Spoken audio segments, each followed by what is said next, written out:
Hello, welcome to another episode of the Nielsen Ratings, where we're going to be talking about all things film and TV, both old and new, with a particular focus on June Part 2. Do you see what I did there? It rhymed. I've got a great panel of guests as per normal. Will there be a Willy Wonka update? Quite possibly.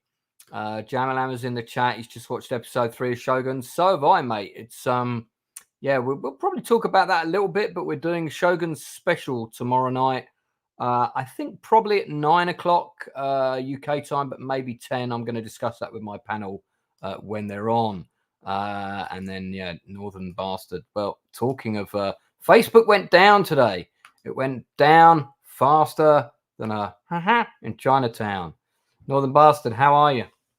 Yeah, I'm fine. Yeah, I sent that up just in case there was a chance that Facebook didn't come back up by the time they started. So yeah, it was. Thank God it did. Thank God it did. Thank God it did. It was nuts because I was like trying to log in, I couldn't get in, and I was thinking, oh my God, I've been hacked because so many of my friends have been hacked. So I was constantly trying to like reset my password. It wasn't working, and I was thinking, oh my God, what's going on? I know. Yeah, I thought I was hacked too. It's like, Jesus Christ, are they going to get into my porn history here? That definitely was a deliberate. That definitely was a deliberate hack for sure. Instagram and Facebook all went down at the same time. Whitey Bear possibly was responsible. Who knows? Yeah, glad you filled in the blanks for me there, mate. Also, first time on the Tuesday night show, I think we've got the Inside Man with us. Oh, hello. Hello. Still recovering from the shock of Masters of the Air episode 7. Still recovering. Yeah. Do you know, I actually did watch it again, and it didn't get any better. No, I've watched that episode 3 times now. Not growing on me. Not growing on me. No. But well, I guess we'll get into Masters of the Air again on Sunday. We shall.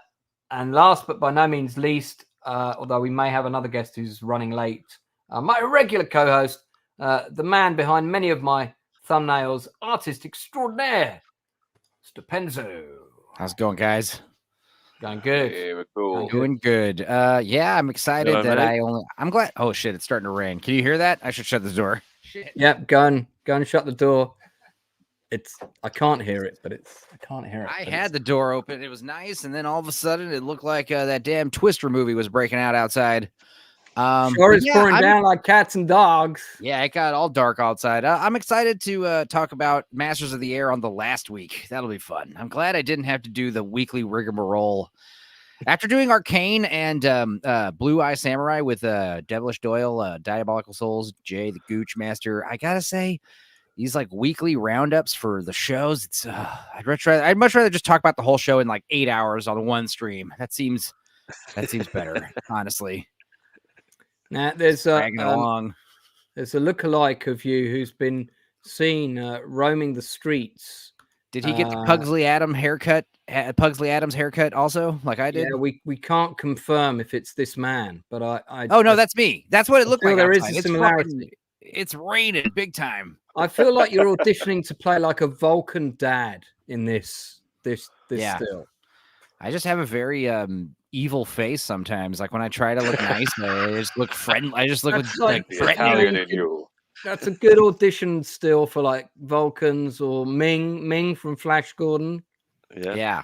Any of those looking good. I'm like from the evil Star Trek universe, you know. Hey, got Professor R2 in the chat. One of Mr. Brown's regulars. Hello, man. And Mr. B himself is gracing us with his presence in the chat. Also, good to see you, sir. Yeah, been a pretty good week actually for shows and movies. I've seen quite a lot of stuff I'm quite excited about. Shogun is really good. Episode 3 was really good. We'll get into that more tomorrow. Those people that want to jump on it, but I don't want to spend too much time on it tonight, but I'll say it's consistent. It's good. It was a bit Game of Thrones dark. There's quite a lot of darkness, quite a lot of had to close all the blinds, stop the daylight coming in so I could nudity. what was going on. There's a bit of that happening. Is it out on FX now? It's on the Disney Channel. It's on Disney Plus, but it is Okay. an FX show. That's right. So, But does it air on FX, the channel, like edited for TV? That'd be funny. I don't know. I'm watching it on Disney Plus. So, I think I've hey, only seen one bit of nudity, and that's it. look, Most of it's just no, violence. it's Blue Collar Loser. Damn kids! I should have made them walk, but You made it. Dude, it's raining balls over here too. Yeah. It's fun. Yeah, so I was gonna do the whole like, back in my day, boy, I'd walk in the rain, but it's also on Hulu. There you go. I'm watching it on Disney Plus. It's also on Hulu. Nobody ever drove me to school when it was 40 degrees below. We had to not walk butt naked through 20 miles of snow. Well, talking of songs, it's been great. We've been talking to the cast and the producer of The Thing, the musical. It's getting quite exciting. They've been showing us clips of the movie, and we've even had previews of songs.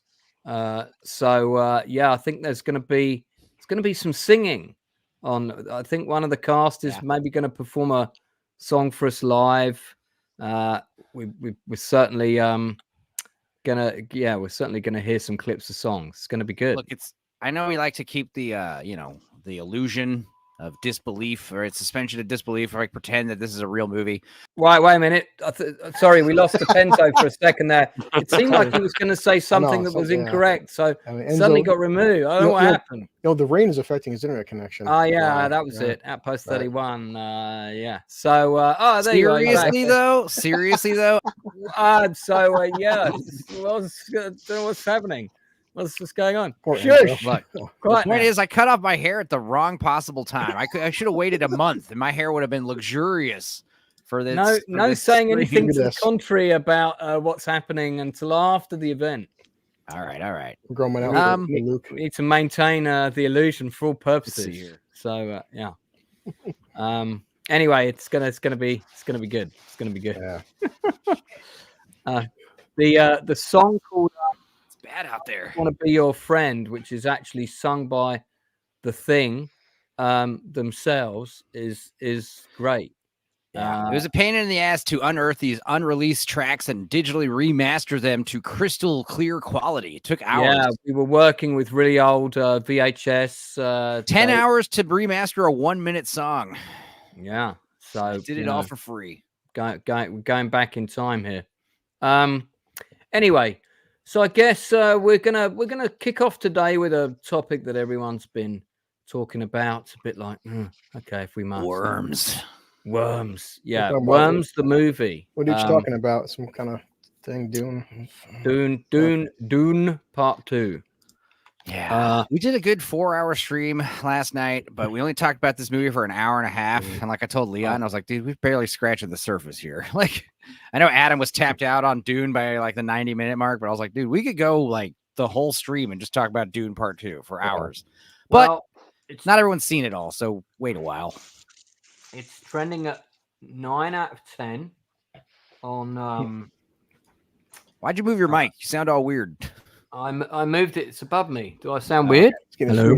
Well, not that close, but yeah. The middle ground there. I love having done with friends. I woke up this morning. My friend Al was like, Chris, listen, Dune 2 right here. Let me warn you right now. This movie just took the number 3 spot in my all-time favorite movies. No Dune slander will be tolerated by me. I'm going to die on this hill. Yeah. Well, we're about to have a battle on that hill, my friend. Because there was a couple of things in the movie that I wasn't that taken with, but let's get into it. I do think it's good. Good. It's fun. Okay, so for those people that haven't heard because they've been living on Pluto, the second part of Dune, it's really one long movie split into 2 parts. Fair, yeah. Part 2 Twice of the movie as much is money. here. Yeah, and it's good that it's 2 parts. It's a shame that David Lynch didn't get to sort of do the movie in 2 parts properly. Whether that would have saved it or not, I don't know. No. But one of the big problems with that film is all the horrible condensed exposition. And you don't have as much of that, and in fact, very little of it here. It's running time is 167 minutes, so 13 minutes shy of 3 hours. It cracks along, goes at a rocking pace. So I want to go to each of my guests in turn to see who's seen it. Where did you see it? What kind of cinema? Just tell me a bit about the audience in there and the reaction of the audience that were with you. Do not give me an in-depth review of the film. You can just say quickly where you stand with it. So, Chris, as your president of the June Part 2 fan club, we'll start with you, sir. So Actually, let me go first. I'm gonna turn off my dryer because it's really fucking. I can hear it in the background. I want to fucking be. I can't hear it. So, Yeah, we can't hear anything. All right. don't worry. No. Okay, so I did catch the Regal in early fan showing of IMAX, and then I saw it a second time with West and the Regal RPX. I'm not sure if you guys what format you have. Regal Cinema does have one RPX. I did want to compare IMAX to RPX. I do think IMAX is definitely for a film like Dune a better visual experience, also sound. I do like RPX for certain films, but IMAX it's just better than RPX. So You sound like you're promoting some kind of brand of motor or engine oil or something. well, yeah, because we have we have Screen X, then we also have 4DX, and Screen X. These all sound like fucking Okay, stupid. what you haven't addressed all of the things I wanted to say. So, what kind of audience was there with you? Was it full? So the first one was sold out. Second one was, I'd say, half full. And Okay. yeah, I mean both times. Yes, I mean both times people were laughing, cheering. At the end of the film, clapping and stuff. And yeah, pretty much. I mean, it was overall a very good time. Both times I saw it. And yeah, so good. Okay, and you said it's your third favorite film of all time. Oh no, a friend of No, mine. this is his buddy. No, he said he texted. It's why I like having friends like you, Lance, or Enzo, different opinions. But he texted me. He's like, dude, I just saw it. He goes, I love this film. You know? Would it be in your top 20 films of all time? Man, that's hard to say. No. Top 20 of the past 5 years, one at a maybe. For time. sure. Just blue collar for the minute. Enzo makes a good point. Yeah, I would say, top 20 of all time. That's a very hard number. Like Enzo Well, said, yeah, but I mean, people are Yeah. raving about it. That's why I'm asking. I So would no, I wouldn't say if you that. hold it that high. Yeah, I wouldn't say that high, but I would agree. Like Chris Gore would say, this is a better modern day Star Wars that we've gotten in a good generation. All right. Yeah. I'd agree with that statement. Okay, Stepenzo, where did you see it? What kind of screen? I was lucky I did Audience get to see it because my cat was feeling a little sick. She stopped eating for a few days, and I woke up, what was it, Saturday, and just luckily the cat was eating and drinking, so she was getting better. Their antibiotics were working, so I was like, okay, I'm going to go see the movie at 4:30, starts in 30 minutes. Went to my local theater down the street. It's a tiny little theater, $60 tickets, no stadium seating or anything, but we were in the big screen number 4, the big screen. There were 6-7 people in the movie theater with me. In fact, an old guy was there behind me, and I think he was dying because he kept like coughing throughout the whole movie, like heart failure coughing. It was weird, but he was okay. He didn't die or anything. But what was also funny is the local movie theater had got new iPads to take everyone's credit cards. And this guy in front of me got charged like I think 3 times because it kept like getting frozen. And he had to keep putting his card in, and it's frozen, and it's like no transaction. And the girl, it's like the 2 movie theater attendants were so stressed out because there's no manager, and they're both like teenagers, and they were just kind of like, the machine's not doing the thing, so I don't know what to do. Like they don't know how to think on their feet or do anything. Luckily, I had cash, so I was like in the next line, like 1 ticket for Dune, please. It was funny because I was joking. I went to the lady. She was so stressed out she didn't get my joke. I was like, she's like, what? I was like, are there any seats left? And she's like, for what movie? I was like, for Bob Marley. And she's like, yes. I was like, I'm kidding. I'm here to see Dune like everybody else. She didn't even laugh. She didn't even think it was funny. She was too busy like stressing out about the stupid iPads.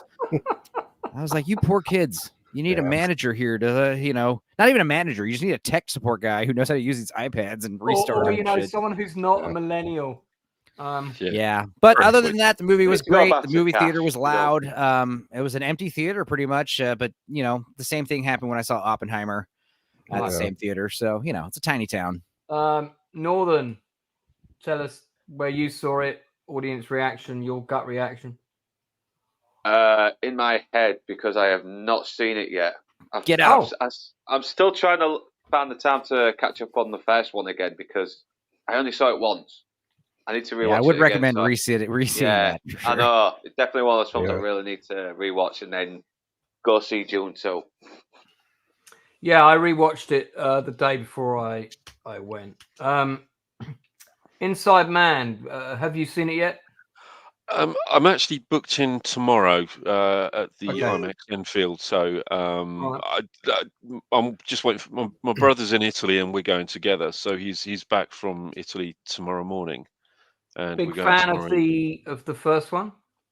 Love it. Yeah, I thought it was a superb film. Yeah, really, really good. And I mean, like you, I do like the original. Obviously, it has its major flaws and everything, but I do like it. I've got a lot of affection for that original movie, the David Lynch version.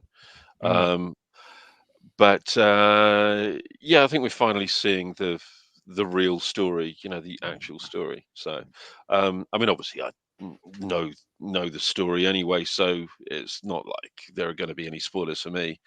Okay, yeah, because we are going to get into some spoilers tonight for the benefit of anyone watching. I'll try and signpost them each time they're shouted out so you can reach for that mute button. Spoil a whole lot. So, okay, I saw it at a proper crappy screen. It was on at like 3 screens at my local. Wow. But I had really bad night's sleep that night before. So by the time I got up and I was suitably rested, the screening that I wanted to go to had started. The next one was too late because I had some streaming commitments and things in the evening. So I had to go to this one at a particular time, and it was on in Weenie Vision. It was an okay screen. There was probably 24 people there. It had a great sound system. What they did is they put this special track of extreme crackling under the movie just to give it this added depth of wind noise for June, I guess. But it was that was quite fucking annoying. So I do feel my opinion on the film at the minute has been a little bit tainted by not seeing it in an IMAX. So I'm not gonna comment on the technicals because all the visuals, all the sound, everything I can tell is amazing. Yeah. But there are some things I have some issues with, but I'll come on to them in a minute. Enzo, go on. I gotta say, I've always said this: bigger sound is always better than a bigger screen. If I had to pick one, bigger sound. Yeah. I want the one that has the crazy Dolby Digital THX, whatever, the big sound demo at the beginning of the movie. That's like the best part of the movie. They don't do that anymore. I know, that was so great when they used to do that. And it's great when you kind of, you've got an ornithopter and you kind of hear it from behind you. And then as it flies into shot, it's kind of like it's flying overhead. And it's also what's good about watching movies with headphones, man. I can't tell you how many times like watching a big action flick or sci-fi movie with headphones is like, you've got to watch Zone of Interest with headphones on for sure. 5.1 digital. That's why I definitely promote when I can 4DX, because 4DX, I don't see it often. When I do, it's worth every penny. I will pay the extra $5 for the 4D experience. Yeah. Mr. Brown Alliance's experience was a farting speaker and fucking freezing air conditioning. Oh, yeah. You got a speaker that's blown. That's not good. Professor R2, the sound in our theater was so big that it was vibrating the projector. Jesus. Some people left because it was so loud. All right. So let me give you my thoughts on this film. So I liked it. I liked it a lot. And Villeneuve is very much a visual storyteller. If he could get away with almost no dialogue, he would.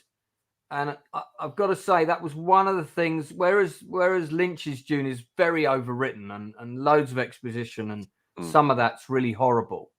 Some of the dialogue moments in Lynch's film are really good. The bit where he pulls out the blade and the "Long live the fighters." I thought that scene was better in Lynch's version than in Villeneuve's version. It was more moving for me.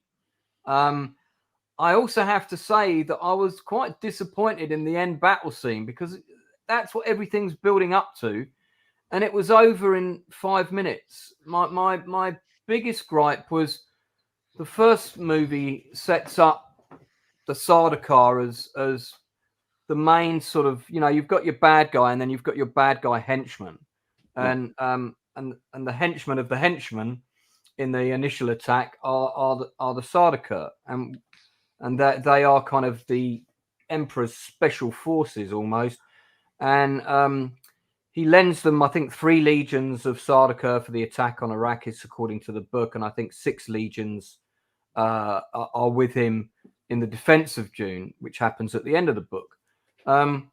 I didn't get a sense that there were 6 legions of Sardaukar in that battle. We saw a lot of the Emperor's troops, and we saw 14 Sardaukar in the throne room. And then there's this shot where they go into the mist to fight, and then Paul comes out. It's very Game of Thrones. All the guys go riding off with the torches into the undead. The torches go out. It was a bit like that. And I thought, yeah, actually, I kind of want to see these guys get killed, because we saw them kill the royal family and all the House Atreides people in part 1. I kind of want to see these guys getting their ass kicked, and then we get told that the ones that we've seen that have got captured are going to be executed, but we don't see them getting executed. Yeah, I was a big complaint of mine was I wanted more real violence, because it's like you're talking about stabbing and knifing people. I hate it when someone as well. I'll be honest. Remember in the Batman Dark Knight where the Joker like slashes a dude's face and he just falls down dead instantly? That's I want to see like the arterial spray and like bleeding, that shit. I love it. It's awesome. I mean, they probably had one mind on certification, but when it's science fiction, you can actually get away with quite a lot of violence. Yeah. Remember in Blade Runner 2049 when Jared Leto kills that replicant lady? That was violent, and not too violent, but that was like, you got to see some blood. Yeah, it did feel quite bloodless. A little muted. I feel there might be a longer edit coming, and I really, because that's the thing about Dune. It's easy with laser weapons to have like no blood, Star Wars and stuff. But with Dune, it's there are no projectiles. We got to stab each other, so it's like you should make it more visceral. And I thought we would see more of the sandworm army, because they're all riding on the backs of them. But at some point, they've got to come off those worms. Yeah, I was happy with the sandworms. I thought we were going to see that. I thought we were going to see like the worms go into the ground and go level. Then we see them all come steaming off and attacking all the guys that have kind of been knocked over in the sand. I just wanted to see more, and I felt we didn't see enough of that. Makes you clamoring for a Dune Messiah movie, That set up really well. I enjoyed the final battle more in Lynch's version. I honestly did. Lance is right. Like, I think after watching like Two Towers and stuff, after you've seen like Helm's Deep be like a 45-minute battle sequence, you do expect to have big sandworms at least have like maybe a good 25-minute sequence, and it was in retrospect kind of cut short. It was over in like 10. It wasn't even 10 minutes, I don't think. Yeah, you're right. I kind of like that, because the idea is the big climax of the movie isn't really the final battle. The big climax is everyone realizing Paul is, the one, the Messiah. And the fact is, if he really is the Messiah, he's the Messiah, because everything just kind of clicks into place once everything starts like fitting the prophecy. So the idea that you're taking down the Empire with little to no effort is like more proof that, like, yes, dude, this is the way. This is divine intervention. That's why Dune is so freaky. The idea that the only thing scarier than like, war and holy war is the fact that, like, it's all true, like God and the devil and heaven and hell and divine intervention, like that movie Frailty or Book of Eli, when it's revealed that it really was God. Like that's the ultimate, like, holy shit, like freaky. I liked things like in Lynch's Dune, Carl MacLachlan's got that line in Arrakis, it's desert power, just before the big battle, and there were just I've read the book and I've reread it recently, and there's some really choice, great lines that are very cinematic that Villeneuve didn't use, and I felt that he didn't use them because they were used in the Lynch version, and I felt that was a shame, because they're in the book, they're good, so your visuals are very nice, but can I have some more dialogue as well, please? So I liked it. I thought it was good. But for me, I wanted a bit more. I'd like a longer cut. Another film is long already. I said this yesterday. Battles another 10 minutes. Yeah. I said it yesterday. How another thing I was thinking is kind of lacking, even though it had a lot of it. It needed more of the psychedelic aspects. You know, I want to see like, you know, because they say, you know, you need the spice to space travel, and in the Dune Lynch movie, they kind of show you the weird machine, you know, that the dude's sitting on and everything, like all that stuff. Like you have to take a drug, a psychedelic like compound from worms that. You know, it makes you see into the astral planes that you can drive at light speed. You know, I want to see how that works. The things that it did better than the Lynch version is it covered the darker aspect of what being a prophet or even a false prophet means, the manipulation with the mother, manipulating the different tribes, the fact that not all the tribes were united at once. We didn't get that with Lynch's version. It's like they all just decided to follow him really quickly. So I didn't, you know, and I don't want loads of extra dialogue. I'm certainly not saying we needed lots of scenes with big dialogue. And I know Dennis always loves as little as he can get away with. I just felt that to reinforce some of the great visuals, there could have been more dialogue. But the film looks amazing. The special effects are seamless. Production design's amazing. It's even little things like the spice stuff on location. Like just like the little glitter in the bowl and stuff, like the way the spice looks and stuff like that. It's like those practical effects are great. Also, yeah. Is there a Running Man remake coming? Oh God! About damn time. Welcome to the. I'm sure there is. I don't know. To the channel. I'm hoping better than a Running Man remake is just the Running Man for real. That would be better if we just really did that. You know, give it time. Not sure that'll go down eat it too.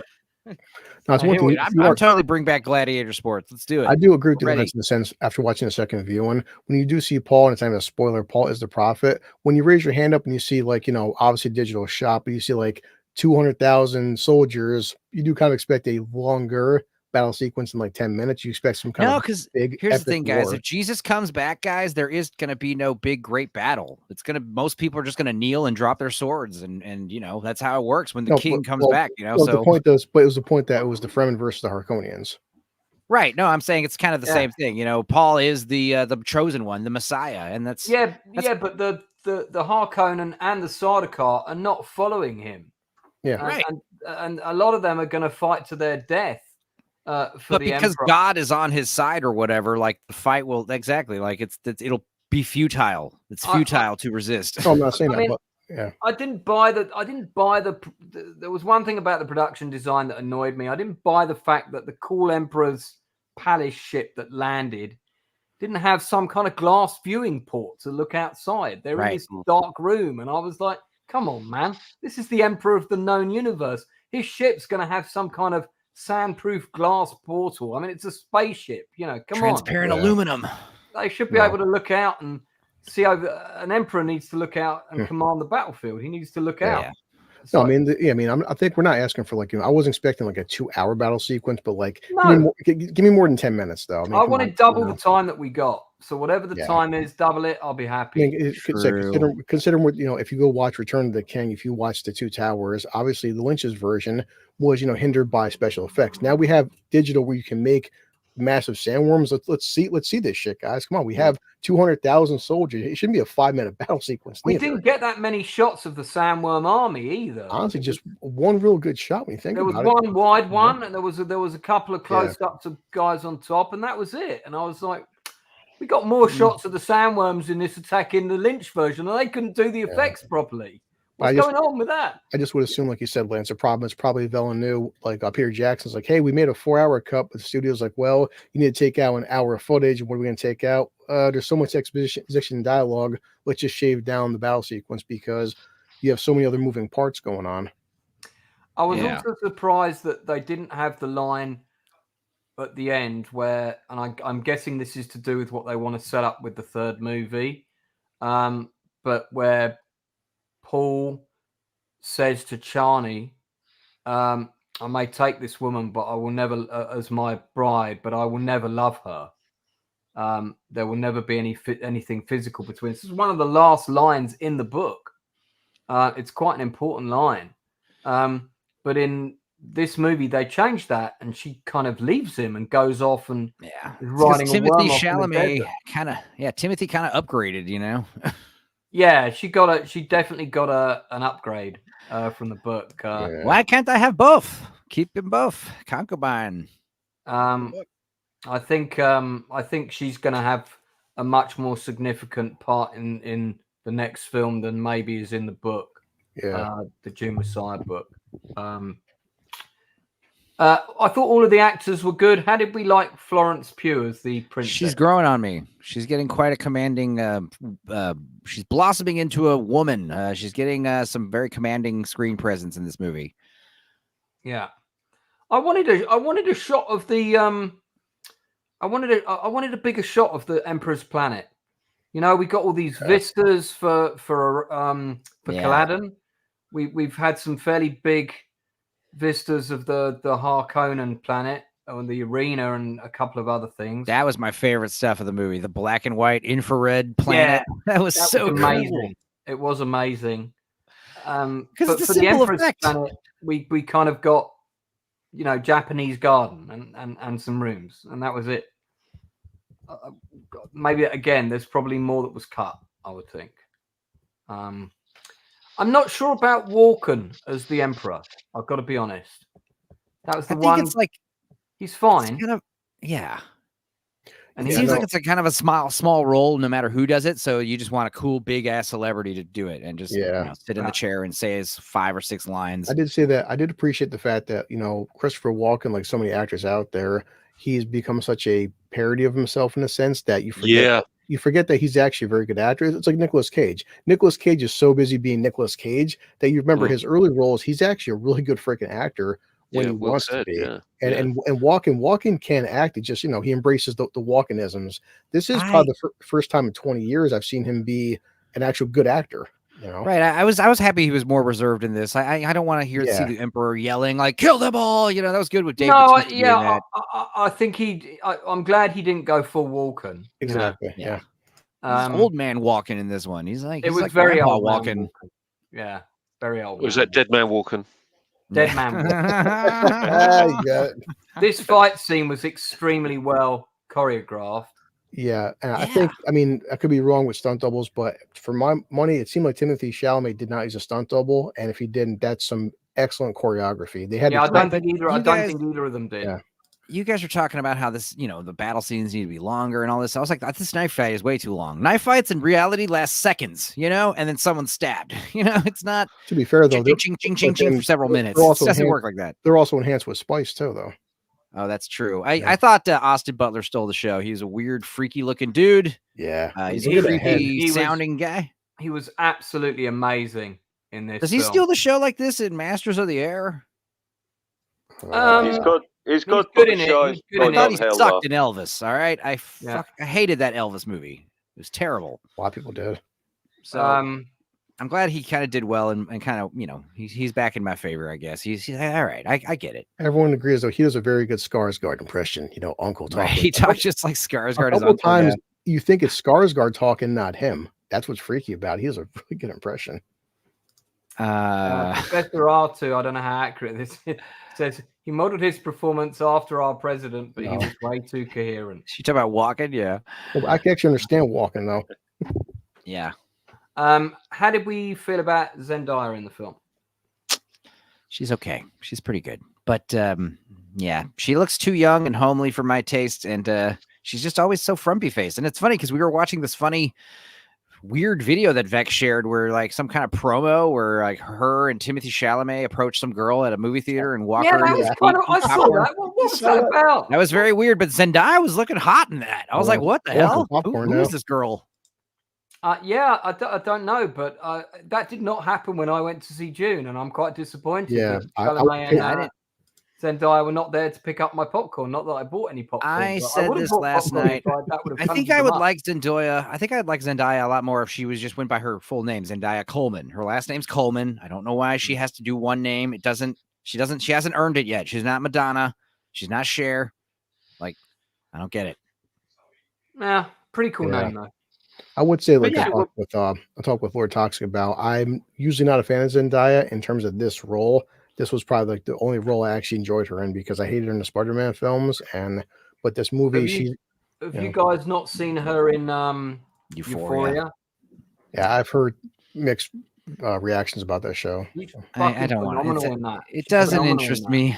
I'll take your word for Yeah, it. I mean, you might not like the show, but she's amazing in that. She's great in that. She's Okay. really I see. The thing is, I saw a few episodes passively because like the girl I was dating at the time was into it, and it was just like every time I'd look at the screen, it was just like, this is disgusting. But it, you know, when I was a kid, we watched Kids. That was our freaky movie.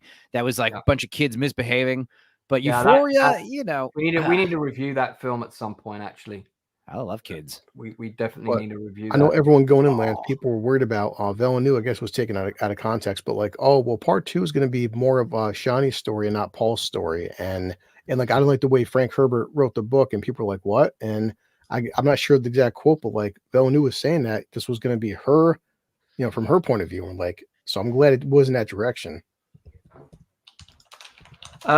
Northern. Yep. What? Yeah. What? Yeah. So you know, yeah. What did you think of the smooch? Did you find it believable? Was the northern balls tingling? What was happening? If I'd have seen it, I would have given you a better answer. I know. I ain't seen it yet. Well, there's a picture of them smooching. Well, no, I feel nothing. I feel nothing. Yeah, I said it last night. Someone was saying they were Vex and Leon were talking about how their romance was a little rushed. It's supposed to, you know, take place over 2 years instead of 6 months and all this stuff. But I was like I said, it's like when people are in actual, like, you know, wartime type conflicts, when people are like lives are on the line, when you're like a bunch of insurgents living in tunnels, like, yeah, people pair off quickly. People are just like, let's do this. Yeah, so like World War II. Don't have time to court. Yeah, it's definitely something I'll let Lance and people who read the book elaborate on. I did hear Chris Gore say that, you know, certain things have to be condensed for time purposes. It's easy to I do. appreciated it. You know, what I'm saying is, like, some people say, well, it felt rushed. In a book, it was multiple years. Well, you know, there's only so much you can fit into a 2.5 hour film. Yeah. Guys. Like, I thought it was fine. Yeah. When it happens, that I know what you're saying. When it happens, the leap seems big because she plays it that she's right, in my opinion. Zendaya plays it that she's kind of not impressed with him, but for a big chunk of, I would say, the first quarter of the movie, if not a bit longer.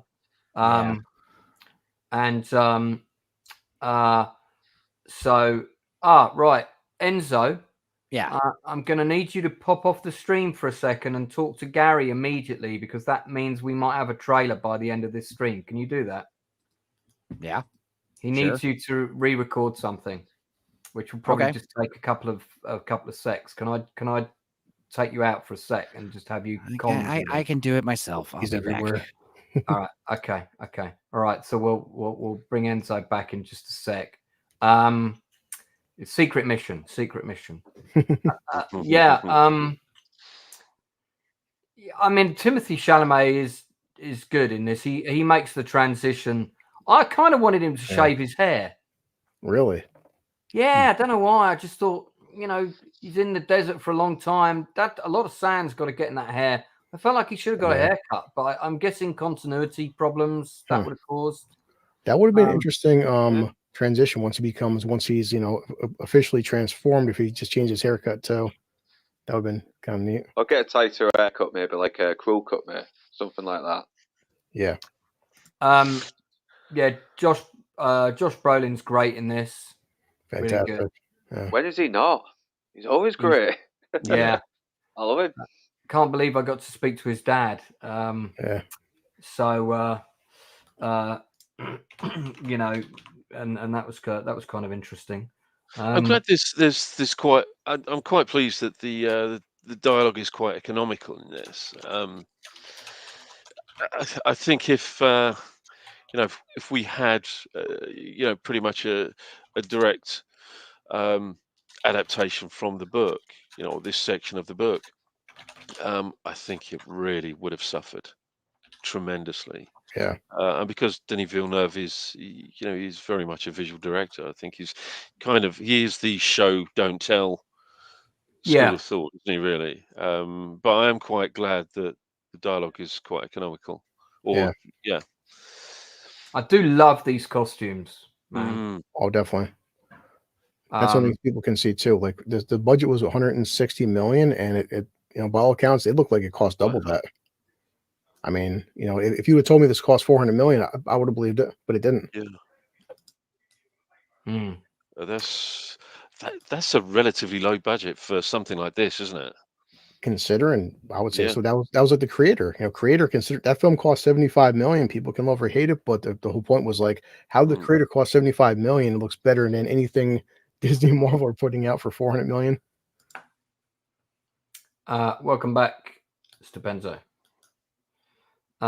Yeah, we're just talking about how great the costumes are, and the look of the piece. You know what I liked about it? The sand. Don't like real sand. Well, I don't like sand. Better than the sand in the Sci-Fi Channel version. Don't mention that to Anakin. Did you know that the sand in the Sci-Fi Channel version? Do you know how they did that? Sure. I don't know if you guys have seen the mini series of the. It's got some good things. I mean, the effects are very, very dated, but there are some good things about it. But the way that they did the sand stuff was they imported a load of sand and brought it into a studio. And then the DOP, somebody Scaleri, Italian DOP, he basically printed these huge color prints of sand dunes and mounted them in front or behind the sand as a backdrop, and then lit photographs. Nice. This is before the days of giant green screens, and made it look like a desert. It's kind of very similar to the Savannah sequence, isn't it? In 2001. I mean that whole Savannah sequence. You look at it. I mean, even now you look at that and you think, Jesus Christ, that was in a studio. Fantastic piece of work. Do you know what? I would so watch a spin-off series all set on Giddy Prime.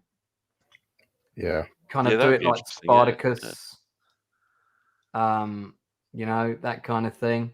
I like the way they got these extras from Torture Garden to turn up as these guys in the background. And Gary, you've got not Gary, sorry, Northern. You've got one of them hidden in a cupboard in your house, haven't you? Quiet. Yeah, very simple costume for Florence. Much better than the costume from the sci-fi version for the same character, which was. I'm like a king when I just wear pajamas all the time. That's like, that's the way it should be. Yeah. Well, why not? Yeah, because Walken's costume was very, very simple, wasn't it? It's like a robe. It's like Asian kind of inspired, kind of kimono type. Yeah, bit of a shogun vibe going on. Relaxed, elegant, refined, but comfortable. The wardrobe in the original was also very good, wasn't it? Very kind of very good, very Giger-esque, wasn't it? There were some things in the '84 version, costume wise, that I liked more, and vice versa as well. I mean the Fremen look very similar in both versions. Yeah, the steel suits and everything. They look very similar. And all the stuff with the Emperor, the Emperor's costumes, and all the characters in the Emperor's throne room were all really cool looking. I really liked this fight and the way he treated the Atreides opponent, and the fact that an opponent for him who wasn't drugged was a gift. Mm-hmm. I thought all of that was really cool. Really liked that. And I this is definitely one of the best sequences in the movie for sure. I'm just trying to find a costume comparison from June 2000 for the princess, but the stills. Oh, there's one there, but that's not her best costume though. Well, even like his uncle, like testing him and giving him a gift, and the gift was fighting an actual opponent, not a weakened opponent. Yeah. I really like that. I like the fact as well he kind of gives him, like an honourable death. Says like you fought well, Atreides, and then that's picked up again at the end. Yeah, that was a nice touch. Hang on now, let me see if I can move this over here. Check out this Emperor's costume. Yeah, more purple. It's a little blingy. That's from the June 2000. It's very late 90s rave fabric, like Yeah. Looks like a pin. Well, it was funny enough. This would have been shot in 1999. Right. Yeah. But the costume, like I'm thinking like Spice Girls, Britney Spears, this kind of stuff was everywhere. That kind of material, that fabric. But the costumes in Lynch's June, I think that's one thing about the production that really holds up. They still look really good. Dean Stockwell, man. Yeah, it looks very military-esque as well. Mm. Yeah. And I liked Kenneth Macmillan as the Baron. I liked his Baron, his kind of crazy, mad. I liked Baron. his boils everywhere. That's what. Yeah. I mean, like Skarsgård had that great goiter and that bodysuit, but yeah, he needed more like random pimples and boils and stuff all over him. I wanted him to have his pimple doctor. Macmillan had. He had collecting that guy pus. Zapped his zits for him, basically. Kind of like how girls sell their bathwater, like emperor pus, emperor secretions. Oh, talk of the devil. There you go. Well, with him, Such a great bodysuit, though. Fantastic makeup job on him. Yeah, Syracuse. I would love to like get one of those and just wear it and go out in public and shit. Go to the store in one of those carts, Keep it in pizza, man. You might get one for free. I'm not sure if you guys noticed this. Notice Wes didn't. Even on second view on Skarsgård and the Baron. The Baron never walks at all. He's never walking, and just right. Something That's why he has that implant on his spine that helps him float. He's so fat, his ankles are weak. So many people don't notice that. They notice he never actually stands up. Right, because it's a question like, why is he always floating around? What's up with that? It's because why would I walk? Why would my feet touch the dirty peasant ground? True. He also looks like he's looking after Krusty the Clown's offshore accounts. Yeah. Oh crap! I shouldn't have mentioned the offshore account. Oh crap! I certainly should have mentioned it was illegal. When I see this picture, it reminds me of that Family Guy sketch, like Wonga Wonga nipple pinchy. Oh yeah, Peter. Yeah. Yeah, I heard. What's his name? Jabba's little rat guy. He died. Yeah. Salacious Crumb died. The voice. Oh well. Let me try to do my best Salacious Crumb in his honor.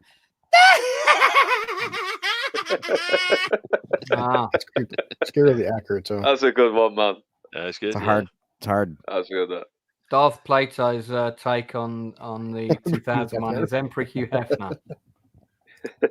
I like that. See if we can get a still of the Emperor from the 84 version. Oh, that codpiece was Sting. They're trying to tell me that. Yeah, they're trying to tell me this guy's a sex addict. I don't believe you. Yeah. You know what? I thought, considering Sting is not predominantly an actor, he was pretty good. He's in a lot of good movies. Near Butler, but don't get me wrong, nowhere near Austin's league, but he was not bad. Yeah. He was all right. Everybody kind of Lock, Stock, and Two Smoking Barrels. He was all right in that. Yep. Yeah, I mean, he's this scene I was kind of disappointed we didn't get like the head of that guy. I thought he was going to have his head lopped off in that scene where suddenly someone's drawing a sword behind him, and we didn't get that.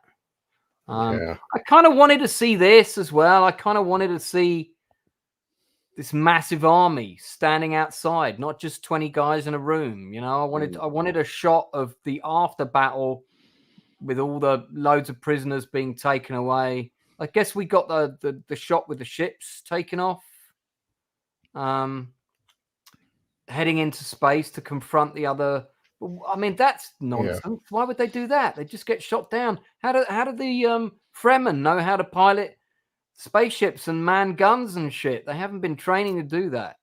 Suddenly they're taking all these ships into space. I mean, yeah, they've got Gurney and maybe he's trained a couple of guys to fly and shit, but these are still new ships. You're going to require You can't go from driving a Volvo to a Chieftain tank just because you can drive a Volvo, you know?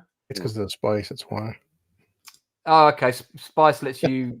Spice opens Yeah. your mind. You can do anything. There you Yeah, go. that's a good get out card. That I like that. He seems to be really killing it though, that Timothée Chalamet. Yeah. He really does. He's a nice guy. Seemed like it. seemed really sweet when I met him. I liked him as Wonka. I thought he did a good job. Yeah. I think Rebecca Ferguson was amazing in this. Yeah. She's definitely a favourite actress of mine at the moment. She was killing it in Mission Impossible. I don't think I've ever seen her in a bad performance. I think after Butler, she was probably the next person to steal the film. Yeah. She's so kind of manipulative and you know, she kind of like, okay, well, he's staying, he's doing this, right? So I'm going to do my bit and I'm going to manipulate everybody, and all of that storyline of the dangers of messiahs and religion. I thought all of that was handled really well. Give the film full props for that, for sure. And like a lot of actors in this film too, she doesn't have the most airtime, but I think that the airtime she does have, it's very, it's very powerful. You do remember her scenes.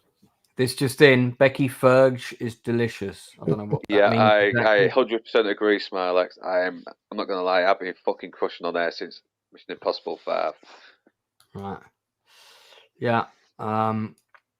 So how did we like Javier Bardem as Stilgar? I assume he's the fan favorite because, my God, both the first showing, I mean, the most laughter I've heard, and considering this film is not a comedy, man, every scene he's in, he steals.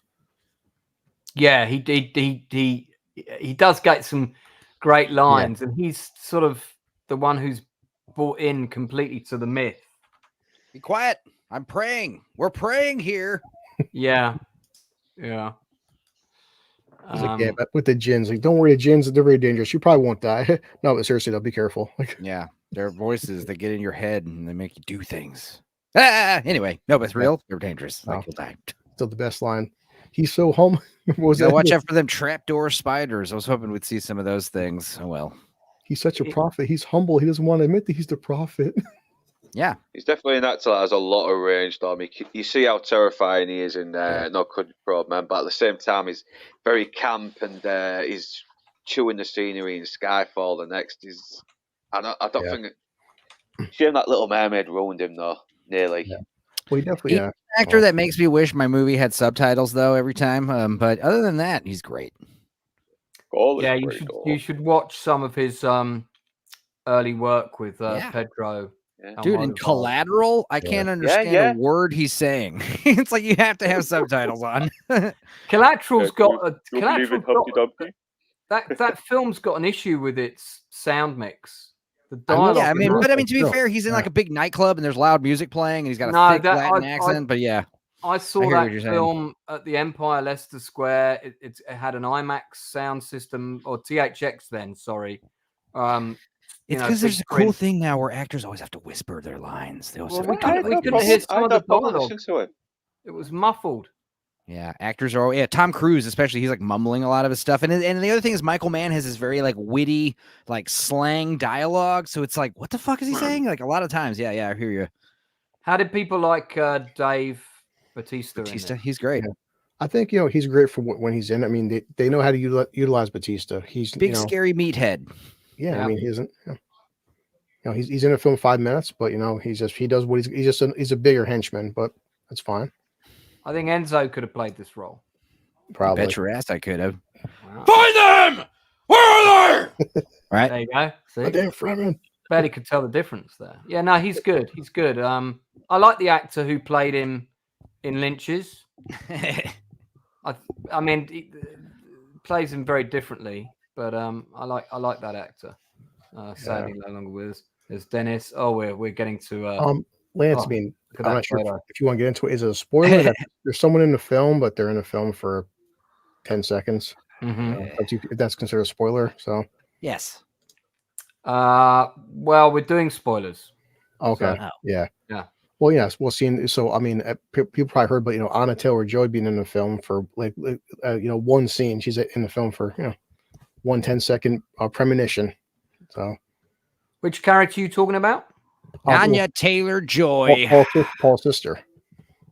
She shows up in a little vision. I thought that was pretty baller, actually. Some people consider that a spoiler because she's only in the film for like one scene. That's it. One dream sequence where you're talking to your sister from the future is cool. But well, she's I mean, I like the way that they handled Alia in this. I thought it was interesting. It was. We talked about this with Leon yesterday, where he was talking about the discrepancies with the adaptation in the book, and he was saying, like, in the book, the child is supposed to be born, and she's like a super smart, like, genius baby, and she's like leading the revolution and all this stuff. I was like, that seems so ridiculous. She's 2 years old. That might look a little silly, The fact that she's like running the show from inside the womb was cooler. I'm sorry, it was. Yeah, I liked that because the kid was one of the weaker elements of Lynch's for sure. Yeah, I thought so. Yeah. But yeah. It would have been quite interesting. I mean, I don't know whether any of you have seen Jodorowsky's Dune, the documentary. Yeah, I have. I think that would have been quite an interesting project, but judging by some of the designs, I can't really see what was his name, Salvador Dali, as the emperor in that, though. No, to be honest with you. So it's a bit fucking weird, but some of the designs are quite interesting. But that went really far, didn't it? It went. It really almost did go into full production. It was like if Monty Python did Dune. Yeah, mixed with Geiger. Yeah, and it would have been at that time the most expensive movie ever made. Yeah. Yeah, I mean, and I would have to ask, like, people that are like Lance and Gary who read the book, like are you fine with them making? It's obviously a change from the book, but like you guys said, do I want to see 2-year-olds? Give me a CGI 2-year-old running around doing mind games and stuff. So like having her be in the womb the entire time. I mean, I've read the book, but like from watching the film twice, I'm fine with it. I just don't know if that's a big major thing for some people. Yeah, I really like these scenes with Butler where he's he gets presented with the wrong knife and he just, without even looking, just slits the neck of the slave behind him. Gotta test how sharp it is. Yeah, it was great. And then he's got those 3 kind of weird gimp ladies in the shadows, waiting to feed on meat. That was the first thing you say is like, hey, this guy's a psychopath. And we see him immediately being a freaking psychopath, not like, I had a sad childhood growing up and my daddy was mean to me. You're like, no, he's a psycho. He's insane. Yeah, no, it's well handled. Inside Man, you were going to say something. Yeah, I was going to talk about something that that Blue had said about adaptations. The adaptation and everything, and it's an incredibly difficult task to, especially adapt something like this. I mean, as we all know, it was considered to be, along with Lord of the Rings, unadaptable for the screen. So somewhere along the line, something has to give. So it cannot be. You cannot get a direct translation of the book onto a screenplay. You just can't do it. You can't translate those two. I mean, they're 2 different media completely. So, and of course, if with a book, there's so much of it that's prose, and to have that prose on screen, what a fucking boring thing that would be. Yeah. It's funny because like the people that are ragging about this not being so accurate, they love the Lord of the Rings adaptations, even though those are, there's a lot of prose that you had to admit. I mean, they turned a lot of the early criticism of the Lord of the Rings, like the hardcore book fans were like, they turned Lord of the Rings into an action movie. But it's like, it works better as a movie.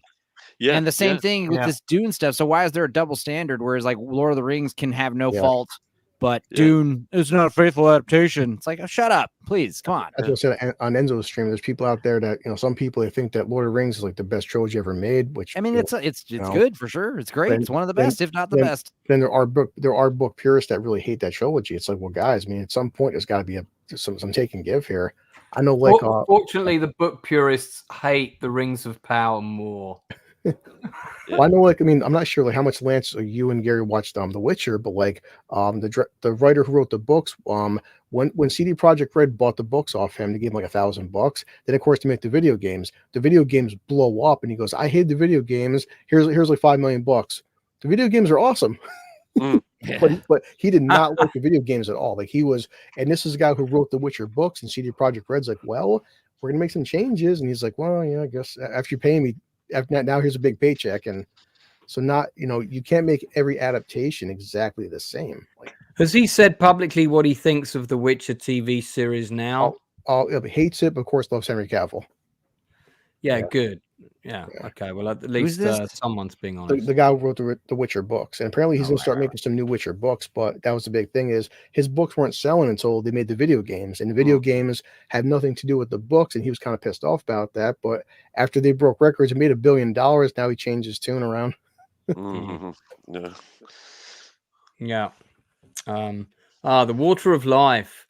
I liked the scene in Lynch's version better, where Paul takes it, and you had the worms kind of came out, and they were almost like singing, and he saw all that weird shit, and yeah, I don't know. I like that sequence. That sequence I liked better as well. This bit was cool. Love the way she gets her own little pod thing on top riding of the sandworm. Yeah, like the mode of transportation. It's so nuts. Yeah, she's pregnant, so she gets like first class accommodations in the first class lounge of the sandworm transport plane. But yeah, I keep getting Raiders of the Lost Ark vibes by this picture. Marrying in the baskets while the monkey gives her away. Yeah. Wow. Lance, you saw the mistakenly saw the original long cut of the Lynch one, didn't you? Yeah. So what was the duration of that? Can you remember? It was just under 3 hours. Yeah. So it's on my Damn it, get dark mode, Lance. Blinded. Yeah. Shush. It's on my blog. If you go to my Diamonds in the Sky website, here you go. So I did a whole blog about it. Oh, right, okay. And the cinema, we went to see Terminator in the afternoon. Was it in Marble Arch, wasn't it? Was it? No. This is before I used to go up to West End. So because I was too young. So me and my friend Martin, if we were going to go and see an 18, we would always go and see him together, because neither of us were 18, but we were both extremely tall. He was the tallest in his year. He was in the year above me, and I was in the year below him. So we went to see Terminator together in the afternoon at the cinema in Kingston, which was a Granada at the time. And then, even though they had Dune on there, they had it on in a small screen. And we saw Terminator in the big screen at Kingston, and the nearest big screen was the Odeon at Richmond. So unusually, we went to the Odeon at Richmond to see Dune, and the cinema was delivered the wrong print of the film. They were how this happened, I don't know, because to my knowledge, post-production of the movie did not occur in the UK. So I've no idea how this happened, but they got delivered the wrong print, and they showed it for about 4 days, and they kept realizing that the film's running over time. What's going on? And we came out, because my friend had to pop out halfway through to go and call his parents to say he was going to be late. Because we'd sort of gone past the time, or we were getting close to the time that the film was going to end. And I said, mate, this isn't even halfway through yet. There's a poster of the humanoid there, which gets a mention. So I've got a shot. So all the stuff because my friend Molly Rinn, there she is with Lynch, is in the film. She's going to come on the channel sometime. All right. And most of her scenes were cut because she plays Janice's wife, right? Yeah. So like the fight with Paul and Janice was cut from the cinema release. That's all in the version that I saw. Sometime later, there was a Laserdisc version that was released that had the extended beginning with all that narration and all those kind of graphic pictures, like concept stills almost. That was not the beginning of the version we saw. I've never seen this cut again. I've seen longer cuts of Dune. I've seen the Spice Diver edit, which has got some of the scenes in it, but some of the scenes that I saw in this version were not in any other version. There was a scene with Jessica takes over from the Reverend Mother who dies. There was a scene with just Jessica and the Reverend Mother on their own. where they talked for like Right. 5 minutes. I've never Yeah. seen that scene in any other version of Dune than the one I saw at this cinema. And I remember when I went to see Dune again on Saturday, but I went to see it in Kingston, and I was like, well, this version's completely different. Where is everything? The battle scene was longer as well. Denis Villeneuve, take note, please. So yeah, it was. Anyway, I'll put the link for that in the chat, and people can read about it. That's quite interesting. I mean, the first I knew of it was about the extended cut. I know a couple of people that did the worked on the miniature effects for this. One particular. Just Sorry, to be mate. clear, Dan, I'm not describing the Alan Smithy version. I have that version. I have 4 edits of Dune on my computer, the 84 version. And this had David Lynch's name on the front. It was a working cut of the film, but that just got lost and somehow ended up in this cinema. So it's not the Alan Smithy. Sorry, Inside Man. This friend of mine who works on the miniatures did some of the miniature effects on this. Also works on Aliens, some of the miniature effects on that. But he was telling me about the extended cut of Dune, and he said it was absolutely fantastic. He said that they butchered it, and there were a couple of prints in the UK. So I just wonder whether mistakenly, the print had come from. Sorry, who were the distributors of this? I can't remember. The Lynch one. Was it Warner? Was it Warner? It might have been. It might have been Orion. I honestly can't remember. But I should imagine that the print that you saw possibly was mixed up with the theatrical prints that came straight from the distributors. But that's really interesting. I mean, so you're actually one of quite a privileged few that have seen that movie in that. Yeah, cut. I mean, and I'd love to see that version. I really would. But hey, I've got different versions. I've got the Laserdisc version that came out a few years later. I've got the edit that was shown on American TV in 2 parts. That's like the Laserdisc version, but also has some different scenes and different shots. And then there's the Spice Diver edit, which some fan tried to get everything and edit it all into one cohesive narrative. I actually prefer the ending of the film where it rains at the end. I really love that scene at the end of the Lynch version. I know it doesn't happen in the book, but I loved it. I thought it was great. Because that all fits with the line, how can he make it rain? Because he is the Kwisatz Haderach. He can do anything. He's the ultimate MacGuffin. But also, a great soundtrack by Toto. But I've got it I know you had on vinyl. Yeah. No, nice. I know you had a little bit of an issue with the soundtrack for the first one. So how would you say that this score compares to the first one? I liked it better because it was more orchestrally cinematic and lent less into sound design. It's still very sound design orientated, but even now I'm pushed to remember. I can kind of remember the kind of main theme.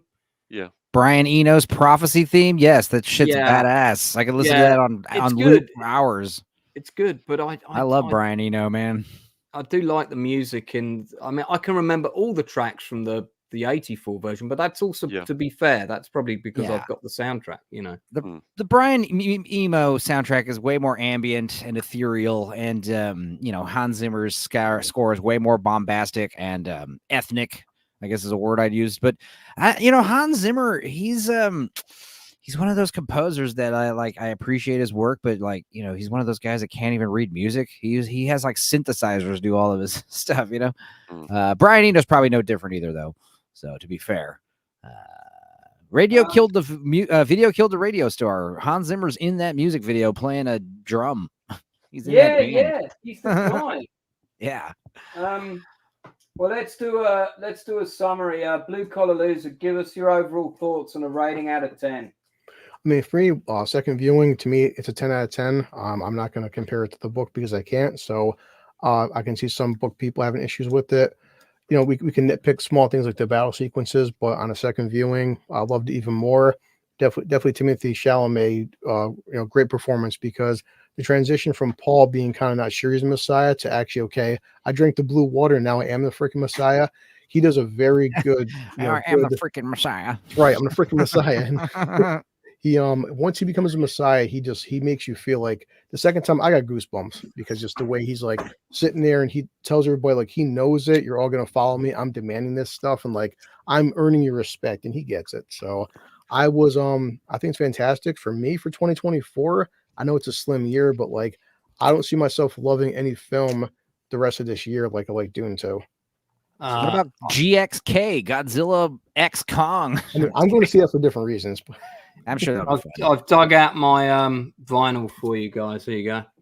nice. I'm just hearing the Toto. That's right. Yeah, Toto and and, Brian Eno.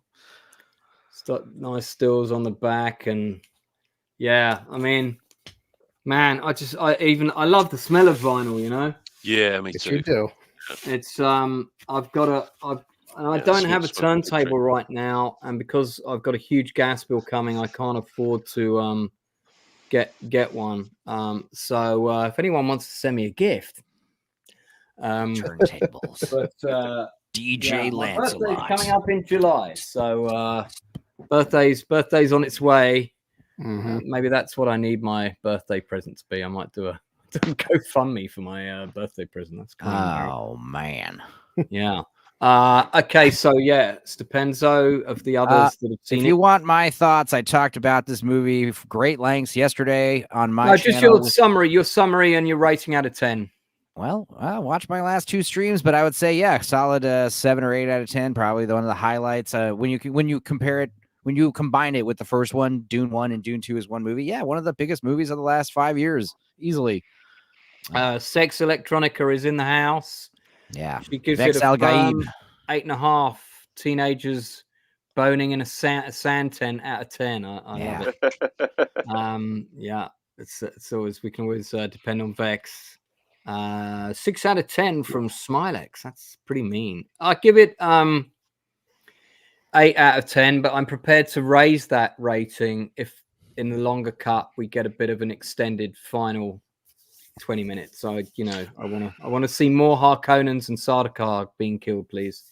Are you going to try and see it on another screen? So I'm going to go again. yeah. I'm going to go again. Maybe you and I should meet up and we should go, man. Because The more we do these, the more I it's do these 25 Losers quid. Lounge It's streams. not cheap. It's $25 or about $32 to go. Vex wants more battles and more worm fisting. Look, the more I get on Blue Collar's channel and do these Losers Lounge streams, the more I hate these alternate versions of movies. We just watched The Town today, and it was like we're watching 4 different movies. It's got like a completely different ending. The version Chris is watching. It's like, stop it! Wow, that's make nuts. one movie. So, guys, we have an important premiere thing we're going to show you quickly. A teaser for an up and coming stream on this channel. This very channel on the 24th of March at 8:15 p.m. precisely. Base, this is Station 31. Do you copy? This is Station 31, Base. Are you there? We found something. Something in the ice. The generator's down. We're running low on supplies, and we're out of chocolate. We're gonna run out of chocolate. Not now, Janine.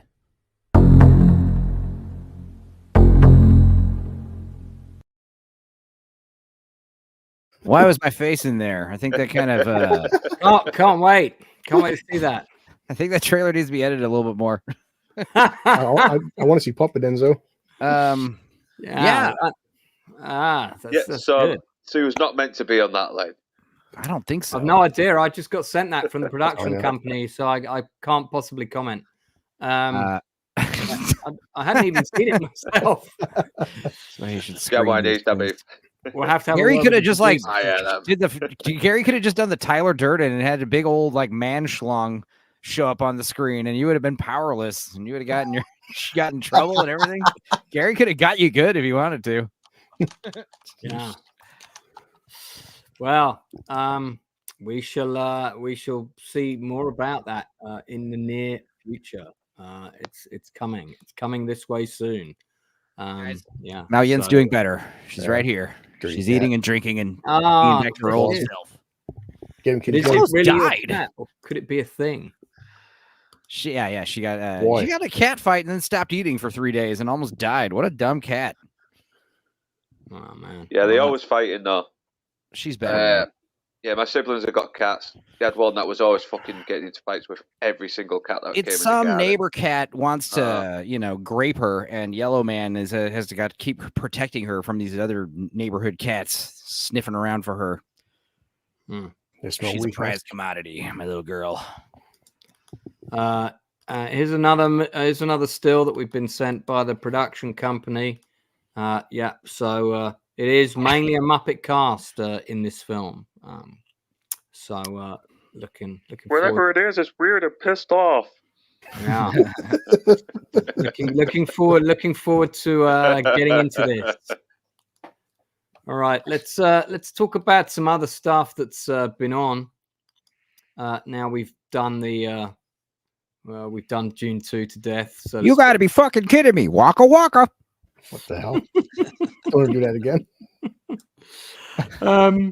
Yeah, sorry, just trying to contain myself. Right, okay. So I want to talk a little bit about something most of you probably haven't seen, but I think is actually pretty good. I guess how good you think this is depends on whether you gave up on this show and this world, as many people did, I know, a long time ago. Walking Dead, is that what this is? Yeah. Ah. I've heard that. Well, I've watched the first 2 episodes. The second one dropped yesterday of The Ones Who Live.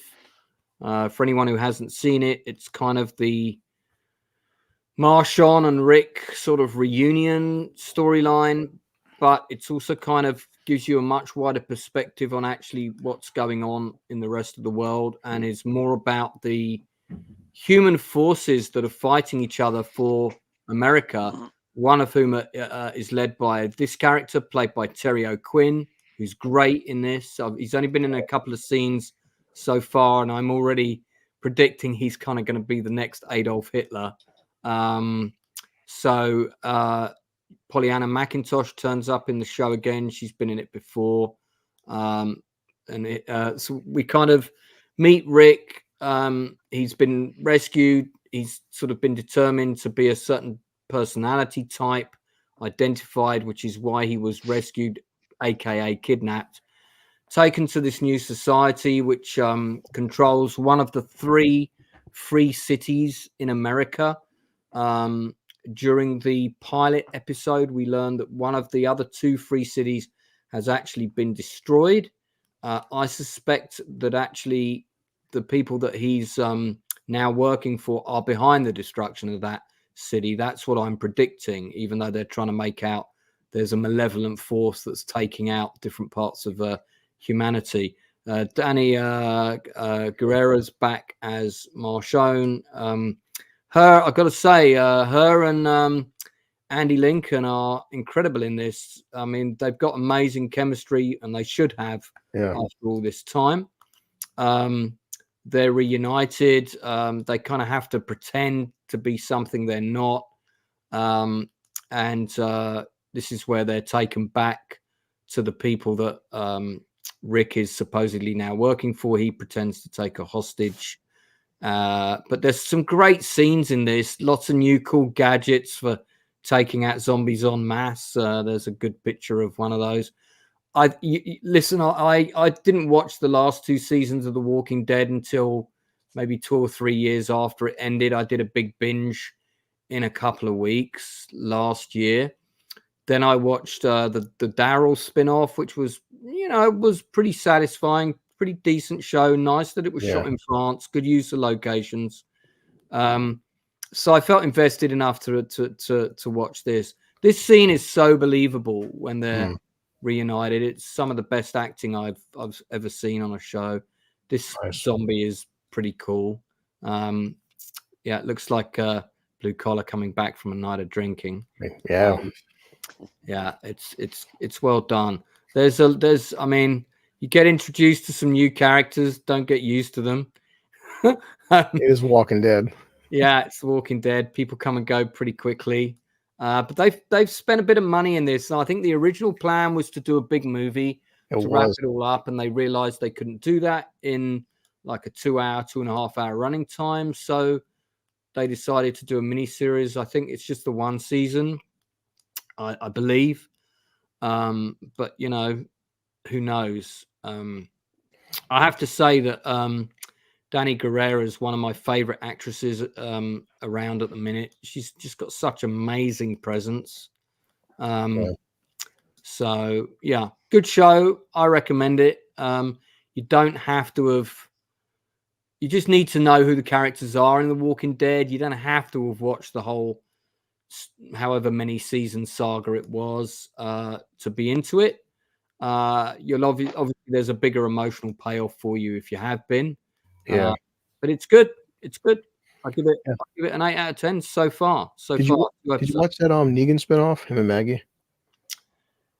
I haven't seen the Negan spin-off yet. Oh, no, wait, I have. That's the one set in New York. Yes, I have. Yes, okay. Negan and Maggie. Yeah, that's good. I like that. Yeah, I mean, they're smart to keep Jeffrey Dean around because Negan, besides Rick, is, you know, that's like the most popular character. So yeah. And Daryl. I thought that was better than the Daryl spin-off, actually. That's Walking Dead New York City, isn't it? I think.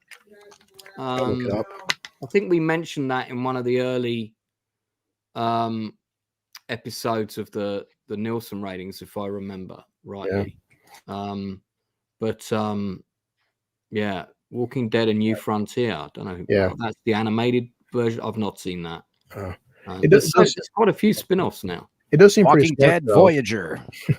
It does seem pretty smart to give these spin-offs just one solid season. Like you said, maybe Rick and Michonne get more, but like, yeah, it seems like the spin-offs are getting very good, high praise and fan praise. Yeah, because the original one it stuck reasonably close to the graphic novel, which I've got in its entirety. I've got all of them.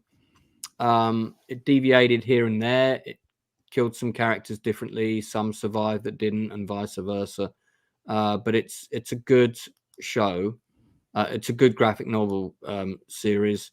The TV series is decent. I get why a lot of people abandoned it because it went on a very long time. Some stuff took a long time. I think they could have done less episodes per season. It could have got to the nub of where they were going a lot quicker. But I think it was one of those shows where they never knew whether they were going to get another season. So it wasn't like they had 10 seasons planned at the beginning. No, you can tell. So there was a lot of rewriting going on. Yeah. Walking Dead Special Victims Unit.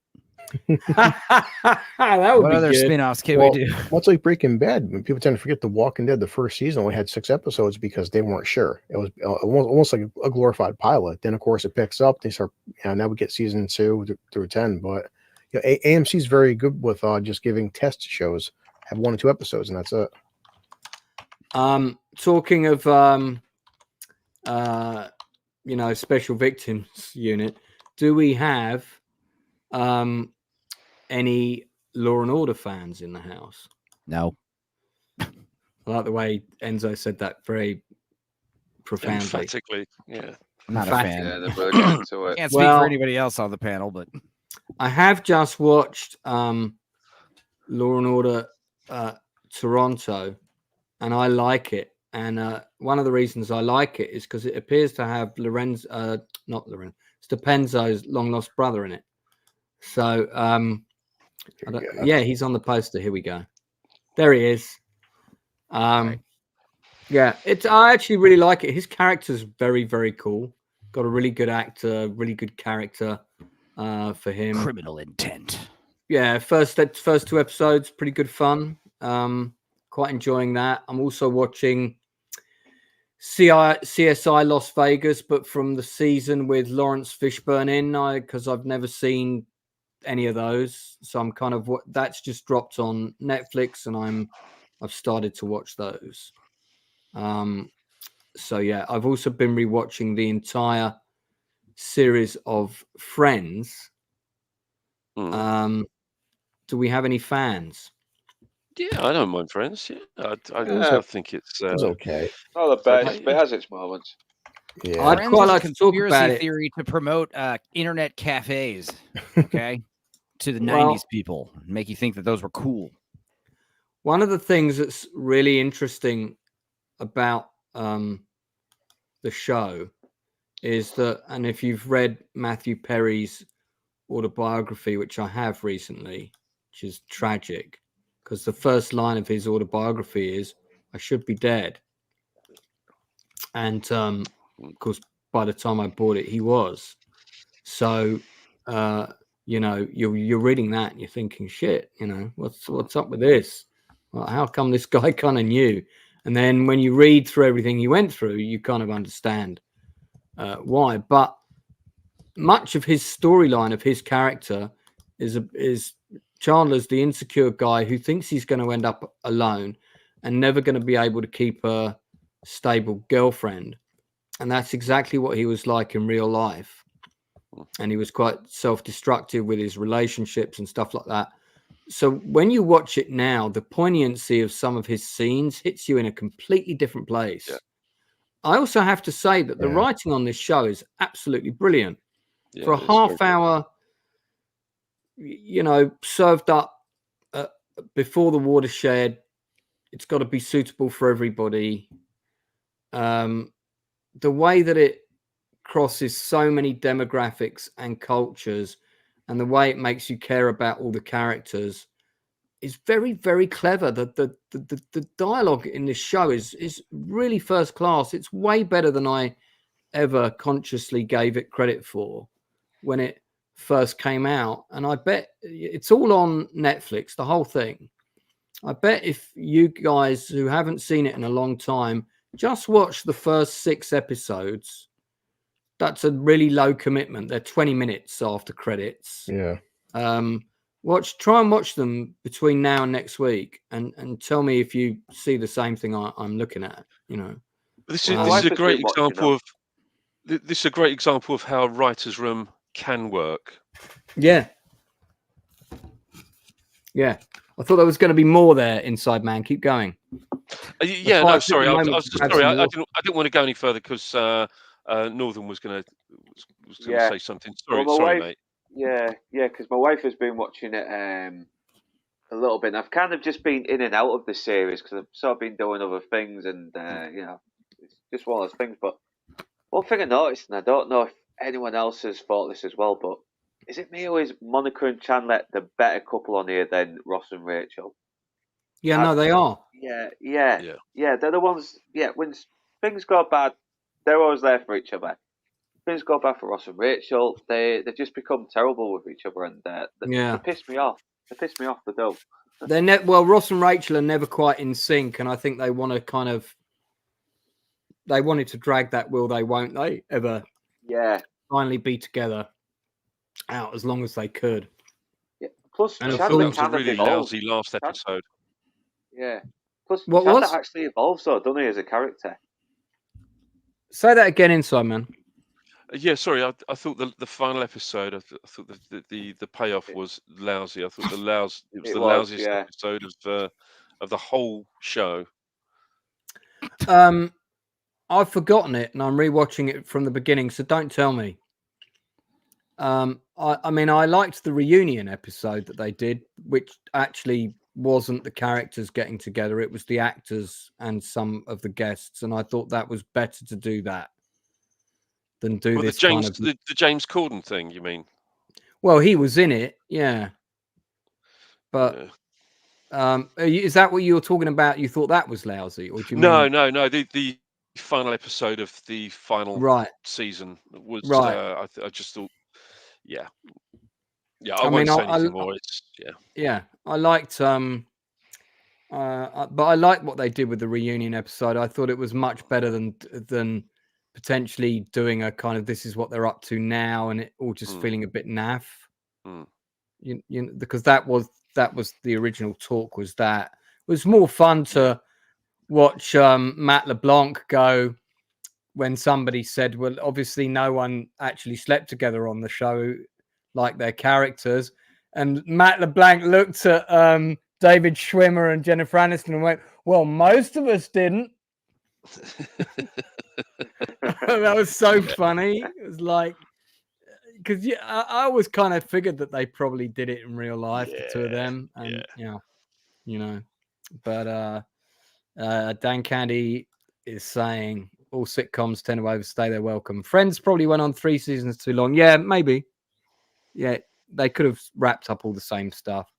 Don't know though, man. You might not have fitted in the Honecker armadillo within that time. I would debate Frasier. I think Frasier had a perfect run. I loved every season of Frasier. Great show. I did try the new season a little bit, but that's a great segue, man, because that brings me on to something else that I want to talk about, and a show created by the man who did Frasier, and that's Curb Your Enthusiasm. Who's been watching that? Me. Not yet, but I can't wait. Larry David. I've got a lot of catching up on that. I really don't. Yeah, mate, watch it from the beginning because it's amazing. Such a good show. I think the show is always funny, but for me, it became so pinnacle when he took in the blacks, the family. Yeah, when they moved in from the Hurricane Katrina. Yeah, their last days black, and what's so funny is he started dating the wife, the mother, Vic A. Fox, and then they broke up. But then her brother Leroy, just is that his name? Or is it? Yeah, Leroy. He's just hung out. Sticks around, dude. He's like Larry's best friend. He's my favorite character now. He's so hilarious. Yeah, he's got living in Larry David's mansion, for free. Yeah. Leon, what's the guy likes to choke Elmo? He likes to choke Elmo, so he gets points for that. Yeah, did you guys see the clip where he choked Elmo and then man, I saw that. Yeah. So many I people saw Will writing Wheaton have a panic attack Yeah. about it like a child. It's a puppy. So I always said that Jeff Garlin absolutely has to play Harvey Weinstein in a drama about Weinstein. And then they included that in the sketch. Yeah, he did, I think. A little bit. But no charges. I don't think. He's just hugging people and stuff, being, I don't know, being nice. Flirty, yeah. Grabby. But I'd like to see him in that. I really would. Isn't this the scene where it's like, you go round. Yeah. And then bless him, Richard Lewis. Richard with the Lewis. trouser tent as well. Yeah, the late Richard Lewis. There's Richard Lewis is always dating these hot women, and Larry David's always ruining it for him. Being a terrible wingman best friend. And isn't Sophia Milos who he upsets when he's going to sit down? Also, there's a period where he's dating Richard Lewis is dating Tina. What's her name? Tia Carrere. She was great in the show as well. Oh yeah. Man, I would date Tia Carrere. Oh yeah, right now too. Her being 60 years old or whatever, I don't care. She looks amazing. Bloody 60. What else was funny was she's 50 or 60. She's got to be. But yeah, what else was great? And I love Larry David because it's these hard, you think first world problems are a thing. Try billionaire first world problems. They're the most annoying things that he's so upset about. The most trivial, mundane things drive him crazy, and it's so funny. Just problems and stuff that people like ourselves, lowly class citizens, could never relate to and just find so foreign and strange, Yeah. But I got a feeling that this is going to be the final, the last ever edge, not just of this season of this show, but I think this is going to be the final piece of edgy comedy that we're going to see for a long, long time. I disagree. I think it's coming back. Sydney Sweeney's boobs are popular. Everyone's tired of this walking on eggshells. And I think the stand-up comedy scene out in Austin is exploding with anti-woke, edgy, humorous comedians, and Yeah. there's like a lot of people were raising a stink for a few days, and then they quickly got silenced. It's like, shut up, we're here to laugh. And But of course, the I thing don't is, know. you've actually got the Constitution out there. We Oh, right. have kind of so you got Yeah. got the right to freedom of speech. Yeah, you guys are Over literally watching here, like programmed it's propaganda over where you're at. yeah, it was very, very different. I mean, the Edinburgh Fringe Festival was that's pretty much dead. That's gone. Bummer. The comedy festival. Yeah, I just heard Edinburgh, Just yeah, for Laughs announced that they're closing. The festival is like not happening yeah, anymore. They're like bankrupt or whatever. yeah. Really? They've been silencing way too many comedians that actually do have Yeah, some Yeah. proper that's the good problem. material. I You're know. only putting up the dumb comedians that aren't funny. It's Yeah. just it's just like, stop it. Stop it. Actually, We I've don't care I've if a just comedian recent has one legs and who they have sex with. I don't care. I've just recently finished Graham Linehan's book called Tough Crowd. Graham Linehan, the writer of Father Ted and Black Books and the IT Yeah. Crowd, because he's been completely cancelled. Nobody will touch him because he happened to say something about, he believes that women's spaces should be sacrosanct and protected. In other words, ladies' toilets, ladies' changing rooms, and that men, Yeah. just because they happen to put a skirt or a dress on, they shouldn't be able to walk in there, and have I know what carte I'm doing blanche. if I ever go to prison. Sorry. I'll put on, Mhm. I agree. I'm a woman. Put me But in it's- with it's the a ladies. great he was book. cancelled for saying that. Yeah, it's a great book, and I think the real disgraceful thing about it all is that that the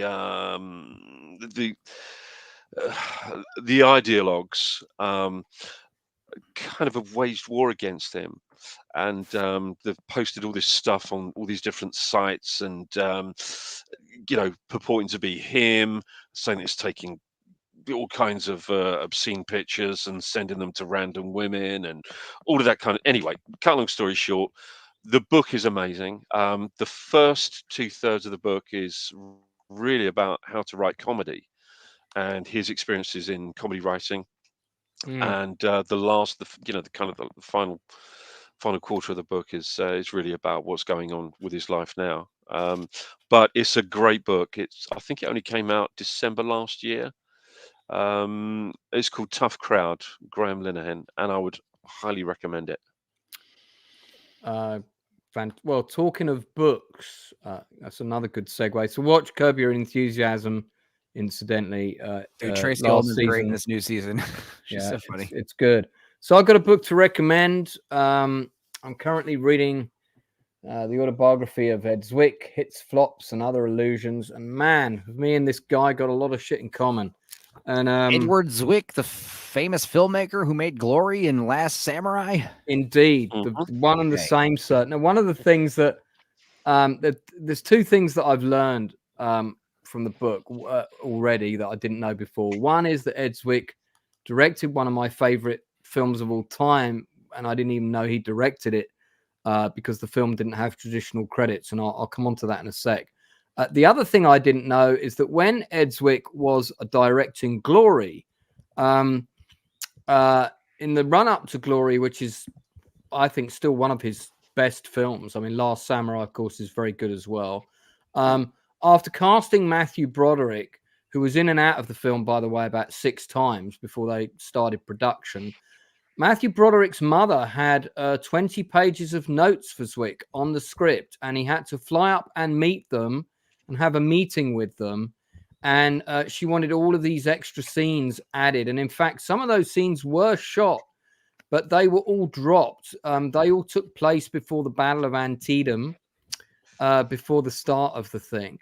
What's really great, one of the stories in the book is that Mike Ovitz, who was the head of CAA, so that's Creative Artists Agency, probably the most powerful actors agency in the world, probably still is. And Broderick was signed up with them, and he flew a print of the film up. He was in the middle of doing post-production with James Horner for the music, but they had a working edit of the film, no music on it. He took it up personally to Broderick and Broderick's mother. They hired out a cinema, big cinema. They watched it, and basically Broderick and the mother didn't say anything to him and just left without speaking. Then he gets a call from Mike Ovitz. Mike Ovitz says, Matthew wants to do a cut of the film. And no one that ever says no to Mike Ovitz, right? And Zwick turns around and says no. And Ovitz says, what do you mean no? And he says no. And he says, well, fuck, I'm going to fucking ruin your career. And he said, fuck you. And he hung up the phone on him. What a legend. What a legend, Mr. Zwick. Yeah. I love this story. Yeah. This is what being a filmmaker is all about, man. Yeah. And he had final cut of the film, so he was able to do that because it was in his contract. He had final cut on that movie. And of course, directors don't get final cut very often now. No. I just think it's a brilliant story. Who knew that Broderick was such a dweeb? I did. He's married to what's her name? Well, to be fair to him, he apologized since, and Zwick spoke sort of more highly of him retrospectively. Oh, also, Matthew Broderick killed a couple people. Don't forget that. Yeah. And didn't go to prison and didn't spend any time in prison for it. Yeah. I mean, it was an accident, but he was driving on the wrong side of the road, so it was manslaughter. So, Yeah. But, hey, he was Matthew Broderick. So, as we know, rich people don't go to prison.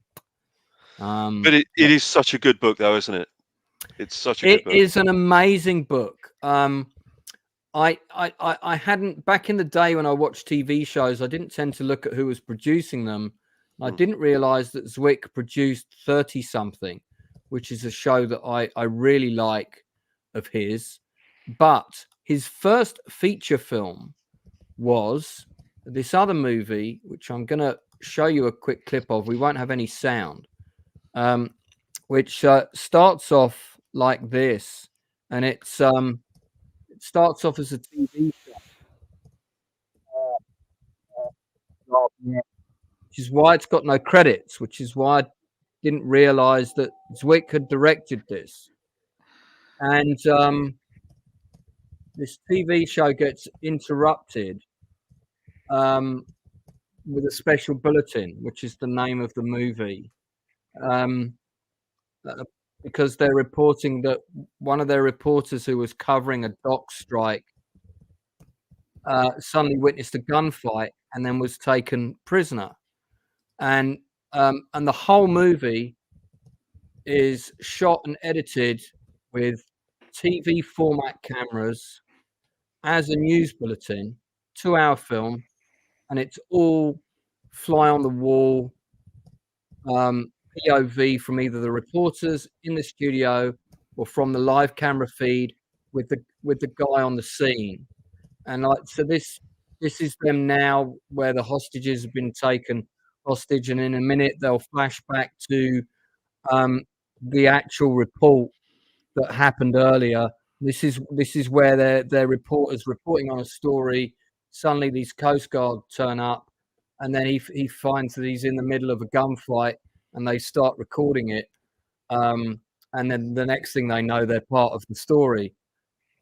I don't want to spoil it for the panel, because for anyone who hasn't seen it, good news. You're all going to be watching it because we're going to be discussing it in a couple of weeks, or certainly before the end of April.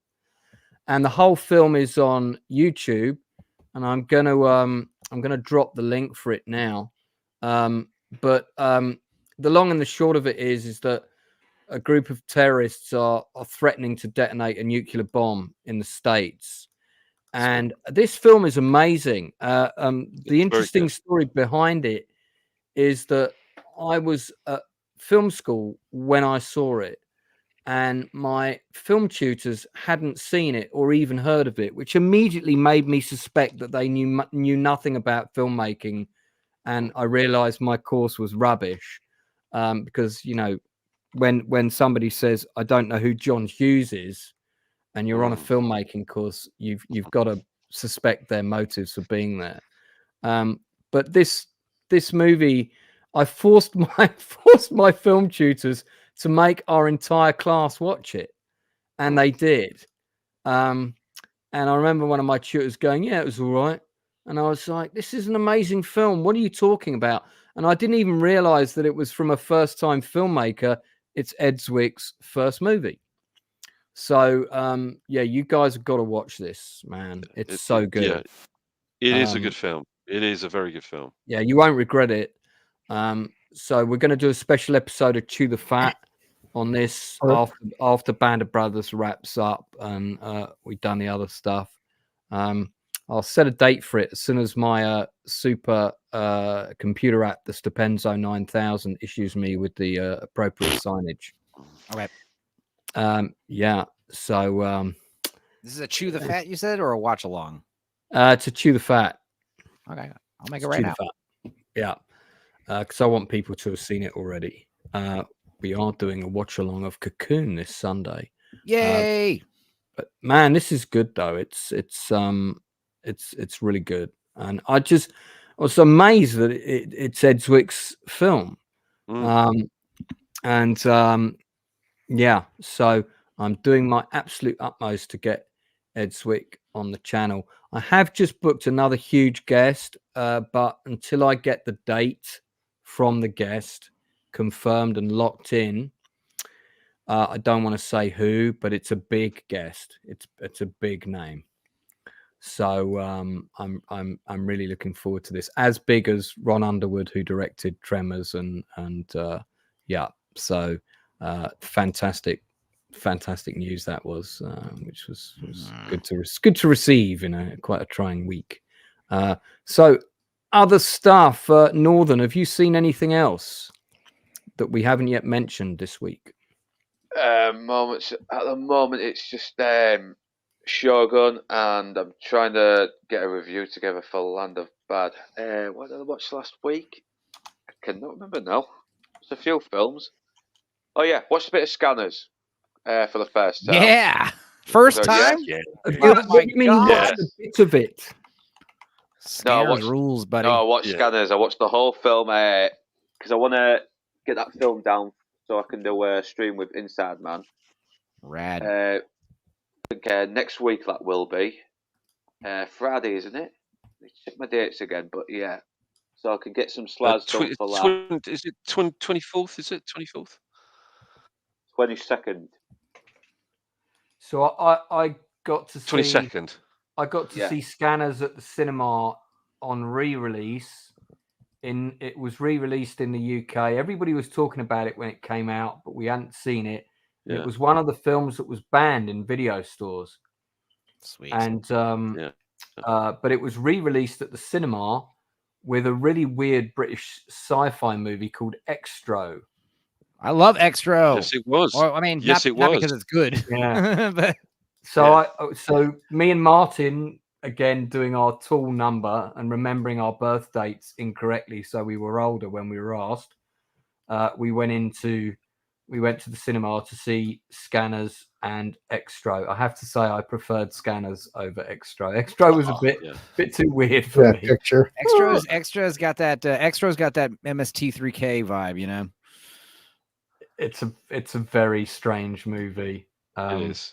Yeah. Lots of it's kind of beyond weird, really. I recommend it. It's a strange The film. story is still easy to follow. I mean,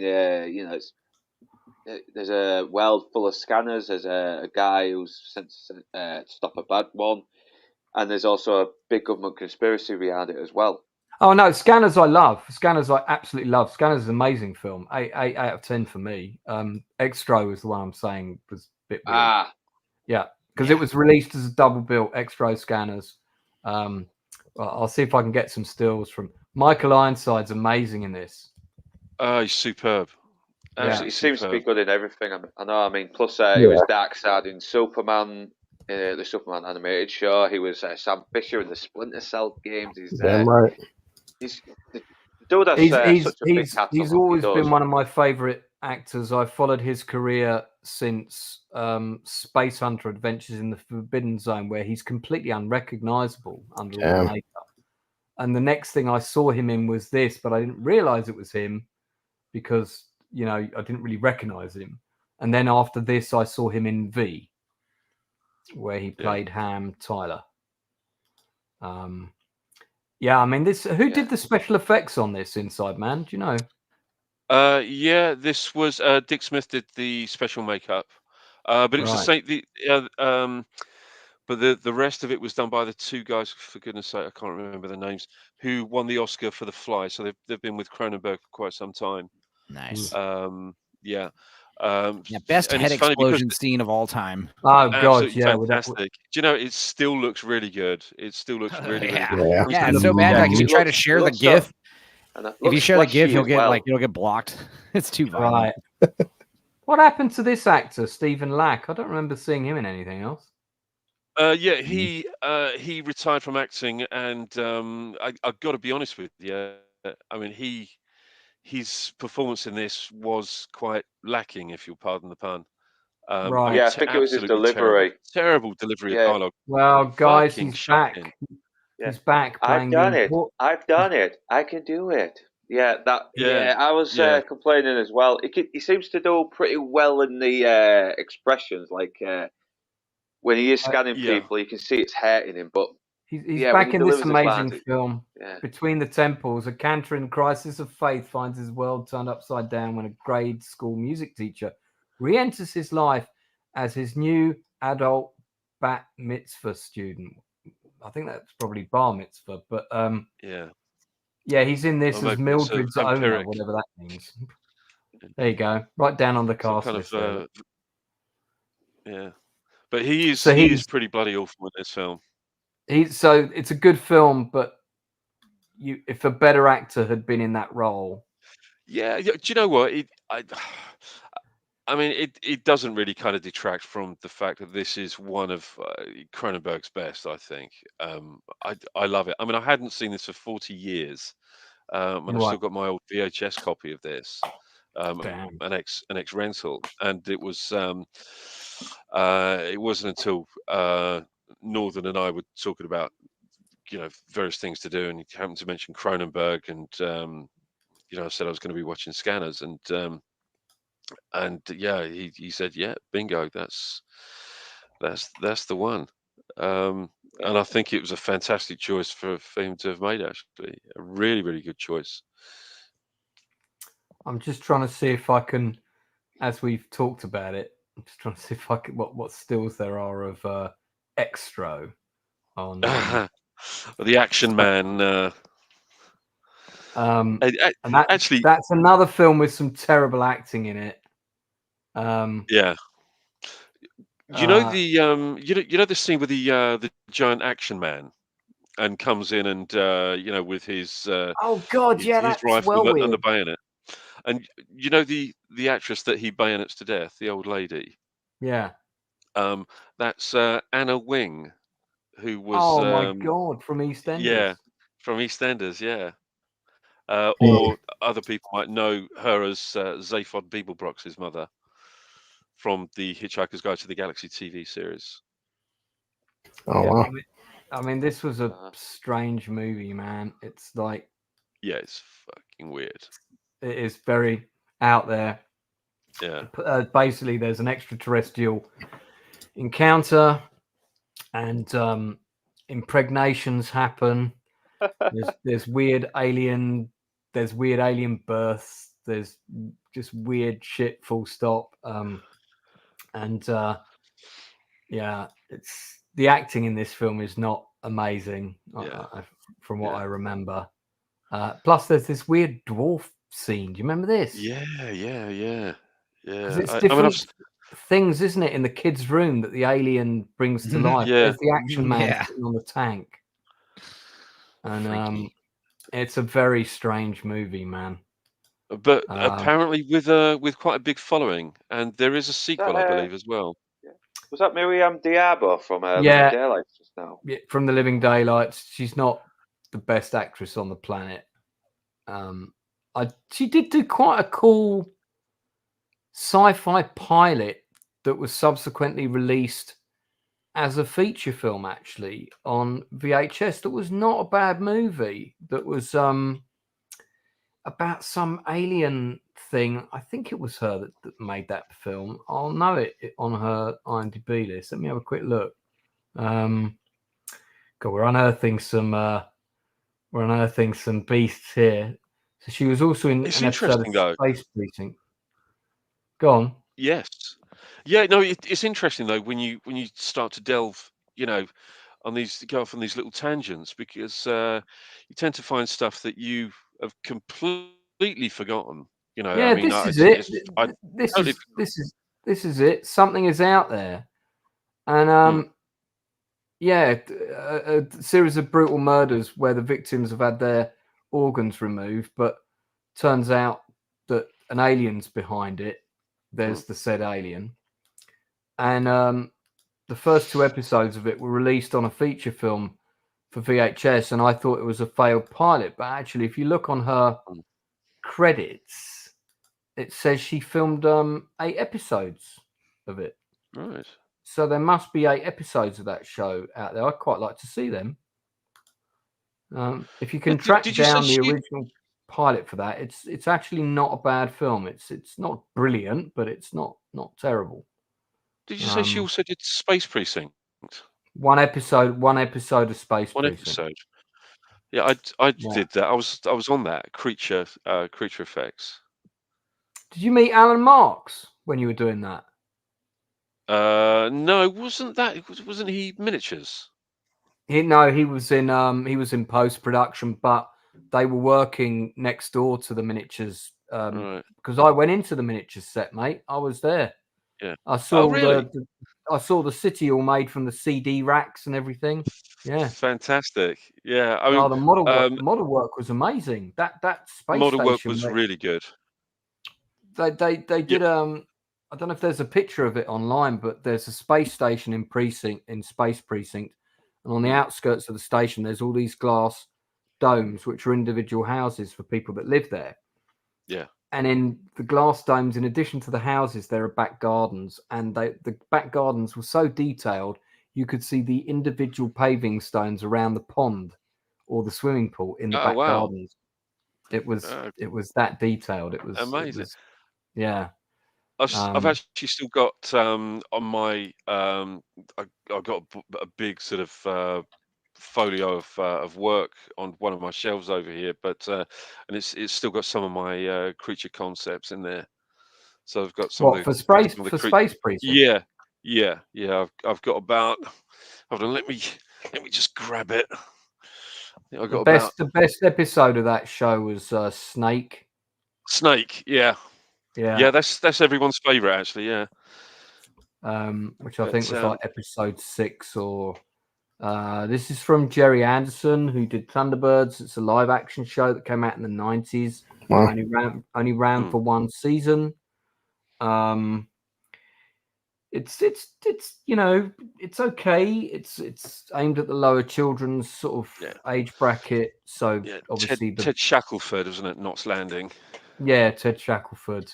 He was a bit wooden in it. It was the original pilot was shot with Shane Rimmer, who played. That's right. Yeah. You're right. Thunderbirds. Yeah. He was considered a bit too chunky and old to play the lead when the show finally got commissioned, which didn't happen for another 6 years. Yeah, I think it was actually called Space Police, wasn't it? Space Police, like yeah. And Alan Marks had that pilot, and he showed it to me with the whole monorail scene. Oh, amazing! Yeah. But I mean, they should release that as a kind of forgotten Jerry Anderson archive thing, because it's it's out there somewhere. Someone will have it. But you know who? I don't know. Blue Collar, what else you seen? Well, last night, man, I wanted to put it off, but I checked out the Alan Ritchson film with Hilary Swank called Ordinary Angels, and boy, you have to have a certain mentality to walk into a film like that. When you say you have to have a certain mentality, I mean I cried about 12 times during the film. It's so it's such a hard saying gay, wasn't you? It's calling you gay. This is the as soon as I got isn't this like a religious production company that made this? In a sense, but it's all based on a true story, which made children dying of diseases and putting families in crippling debt. I got home, I took the American health system. Yeah. But okay, so happened, I'm confused. Is this a recommendation? Oh, definitely, yeah. But just because, no, but I'm saying it's a very like Hallmark type, like true story type film that it actually has a good message of like people because it takes place in 1993, and part of me is just kind of jaded where the stuff that this small town does for this little girl and his family, I couldn't see happening in 2024. So Hey, think I know it's this cool. person. Mel. Melissa Stanton, one of the Outcast Creative original members. Always loved Jerry Anderson stuff. One of my inspirations to become a puppeteer, as well as the Muppets. I can't think what that would be connected with, Mel. I mean, it's good that we know some people that control Muppets and stuff. Never be using that on this channel, of course. We'll only be having like real Muppets coming Yeah, on. That really you guys exist. know that I do like Hallmark movies. I unironically think they're fun. Yeah, this is a true story, right? And they do it at the end. They show like of course like Hilary Swank and Alan Ritchson. They play like the real life counterparts. They show the actual people and stuff. So You said that And- the guy looked like Lord Toxic. I swear to God, he did. God, he does there. Look. No, the real life guy. Where can we see this? Well, it just came out of theaters, so it's only been out. Well, it's still out right now, Oh, but it'll probably be out eventually on digital. So yeah, it's okay. Ordinary it's a very Angels. heartwarming family movie. Everyone, Based Donny on the Bass saying extraordinary he true did not story. like Ordinary Angels. really wow. It was he was not From a the fan studio of Jesus that brought Revolution. you wonder and the I creators. think because I'm so upset. I'm so upset Yeah. about the real life history behind it. Where it's like our American system has not gotten better in the past 20 years. Look, Don, find your purpose and make a difference, like the poster says. Okay. I mean, I'm quite up for watching it because I like both the actors. And I can say one thing: people can have negative Hey, go feelings back. about it, but Alan Ritchson does prove that he's not just Jack Reacher. The guy's She actually got one range. of those Dune suits on with her little nose plug. Ugh. She's got a moisture suit on, right? I Yeah. suspect that's probably a health issue. Oh, Yes, yeah, it you're does. right. Never mind. Well, Probably what's the- part of the plot. It's I'm what's not guessing. spoiled. Well, the opening is the premise of the film is his daughter's 5 years old and she needs a liver transplant. And Why is Dad so Oh. freaking jacked? I don't understand. now, to be fair though, I mean, unlike Keep going, Blue. he is a roofer though, so like when he's doing the roofing scenes and picking up big stuff, like I mean, come on, let's be honest. If you're working 60 hours a week on a roof, you're not in my shape. You're in pretty goddamn good shape. Like, Yeah, but you're not looking like that. well, yeah, are I know, you? but so It's like you're roofing and doing So- steroids. His daughter needs a liver transplant. Keep Yeah. going. but wait, the opening minute is his wife dies. His wife dies of rare cancer. And what happens, Right. of course, is the medical industry is like, hey, here's a bill for $400,000. What? It's like, okay, also now it's been 5 years, you have a 5-year-old daughter, you're a single father, your daughter needs a liver transplant, okay, but you're still $400,000 in debt, all right? And now your daughter needs a liver or she'll die within a year. I have no money. Well, too bad, basically. So, and Hilary Swank, she just starts helping him and his family raise funds and try to pay off his debts. And it's really sad because, he's a blue collar worker. This is a guy that works 80 hours a week. He's a single father, and just the American healthcare system really fails him. And this stuff all really happened. Did he not have insurance? No, not the kinds of jobs Insurance he's doesn't working. cover that kind of crap. And Right. sometimes too, like Insurance Edward is a said, scam, dude. that's another too. I mean, my old company, I did have health insurance, and they only covered, yeah, they're very selective what they want to cover. So, but I mean, the guys, So basically, they didn't cover the wife's various care that she required in her end of life care Yeah. or whatever. Yeah. So there was a £400,000 bill for that he got heaped with, plus then his ongoing daughter's medical costs. and medication, and on top of keeping her alive, on top of like, okay, also if you want to give a 5-year-old liver transplant, that's not exactly free. So Smilex is pointing out that this sounds less and less like it's likely to have gunfights and jet ski Yes. chases. that's what There's only one jet ski chase in this movie. you have to go- Unfortunately. Yeah, you have that's when they're trying to get the liver to the hospital on time, right? You've got the jet ski Cooler. It's in the chase. cooler. you know? and that's what made it worse too. Yeah, they show the actual footage, of course, and it's the whole like the worst snowstorm in like the state's history. It's like, dear God. So, but even Hilary Swank, her character, just imagine somebody, just a random stranger doing a good deed. And we're so jaded by nowadays where it's like, imagine that someone walks up to your house and knocks on your door. Hey, here's an envelope of $5,000. Who are you? Well, I've seen the paper. Your wife just died and your kid's dying, but here's random money. And of course, Alan Ritchson's character's like, "Who are you, lady? I don't trust you. I mean, why would you for?" But some Get your people, dirty drug money out of here. But some no, people we are have actually good people. That's some people. Everyone's so jaded by everyone being a scumbag. Some Yeah. people, that's Well, here's the thing. Let's say someone knocks on your door, is like, "Hey, here's a bag of money. It's Yeah. for your daughter." You're like, "Thank you." Don't be surprised at all if like a bunch of cops knock on your door the next day. "Hey, there was a bank robbery and some guy dropped off some money." You'd be like, "Oh, darn." Do you give it back? Do you act like you know what they're talking about? Or do you be like, like I "Nope, said, nobody came there's here." one scene that I was so fucking depressed where like Hilary Swank, she's recovering alcoholic. She had 2 bottles of vodka and she's pouring it inside a fresh bottle of vodka inside like the sink, and she's trying to recover. Oh, you poor boy. Started crying. Like, why would you do that? Yeah, 2 brand new thirsty. bottles of vodka. She's just pouring it out. Makers, maca, cranberry vodka. Well, before we start to wrap up, there's one other movie I've seen. Are you not going to ask what I saw? And we're going before we start to wrap up, we're also going to ask what Enzo saw.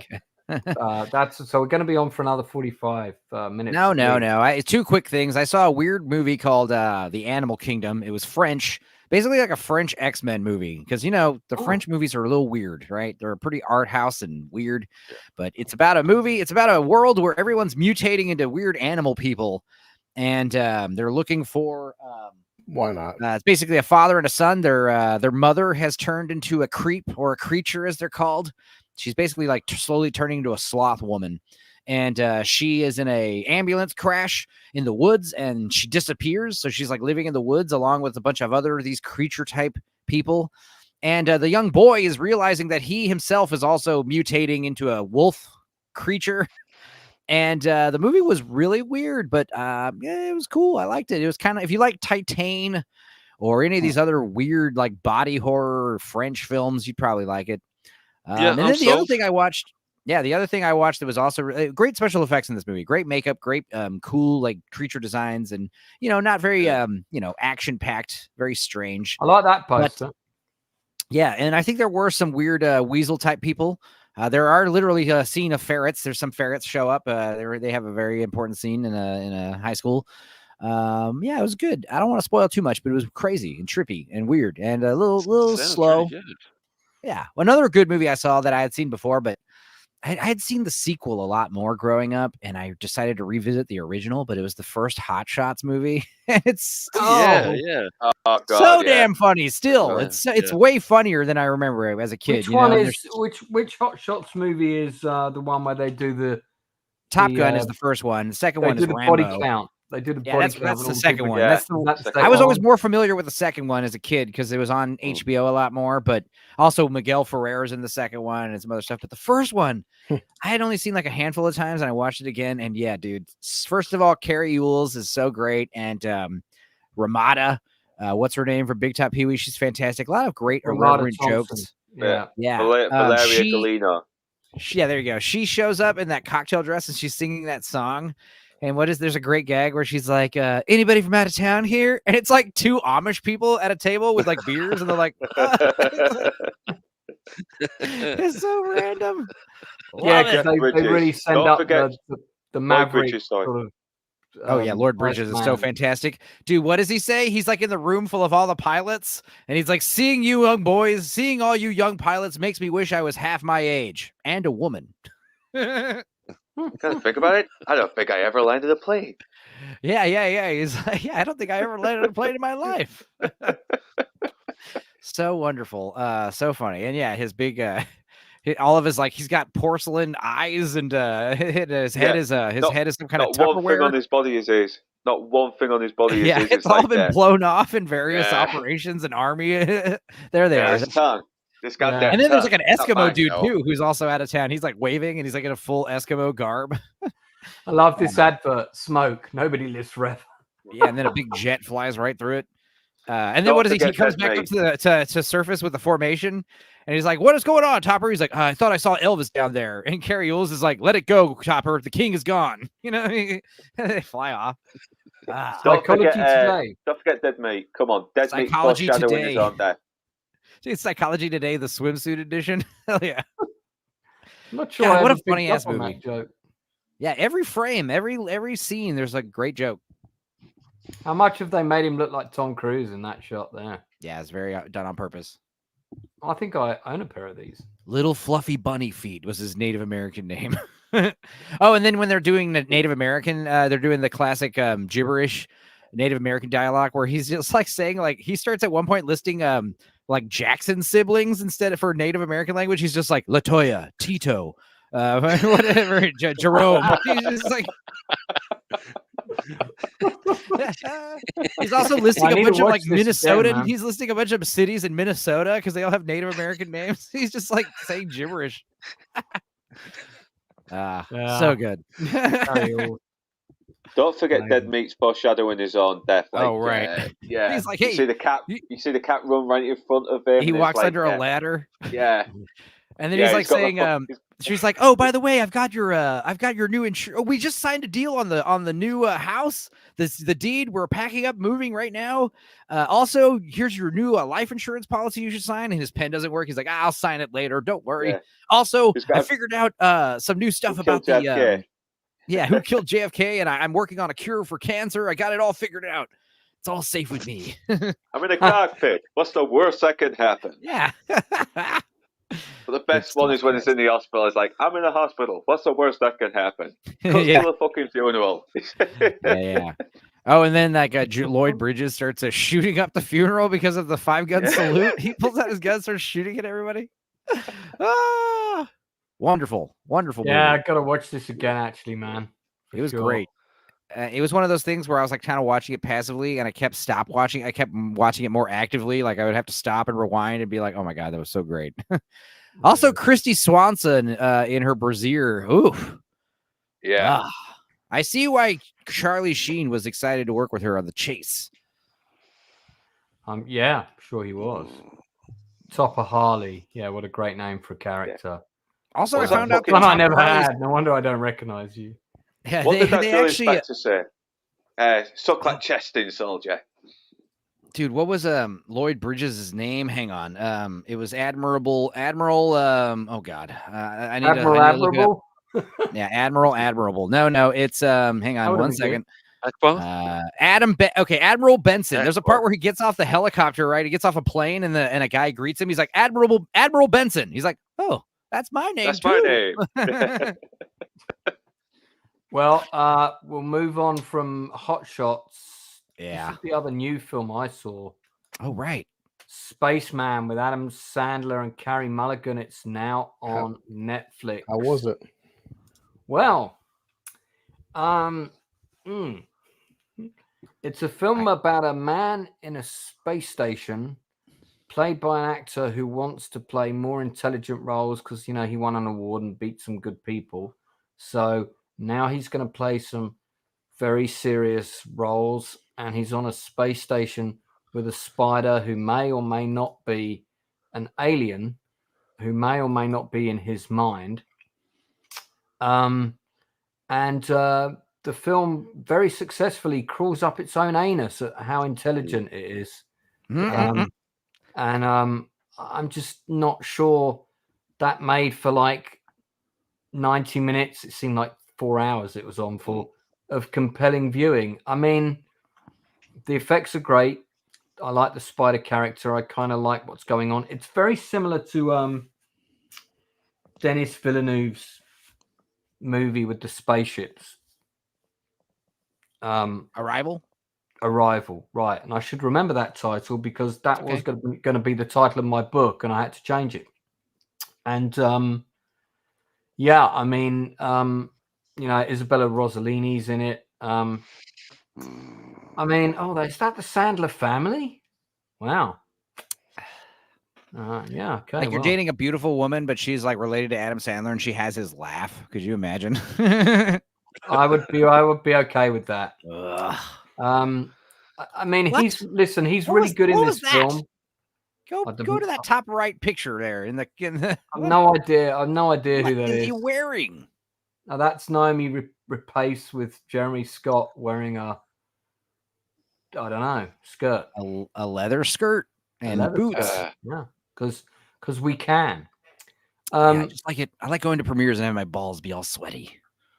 I mean, the acting in this is really good. It's well directed.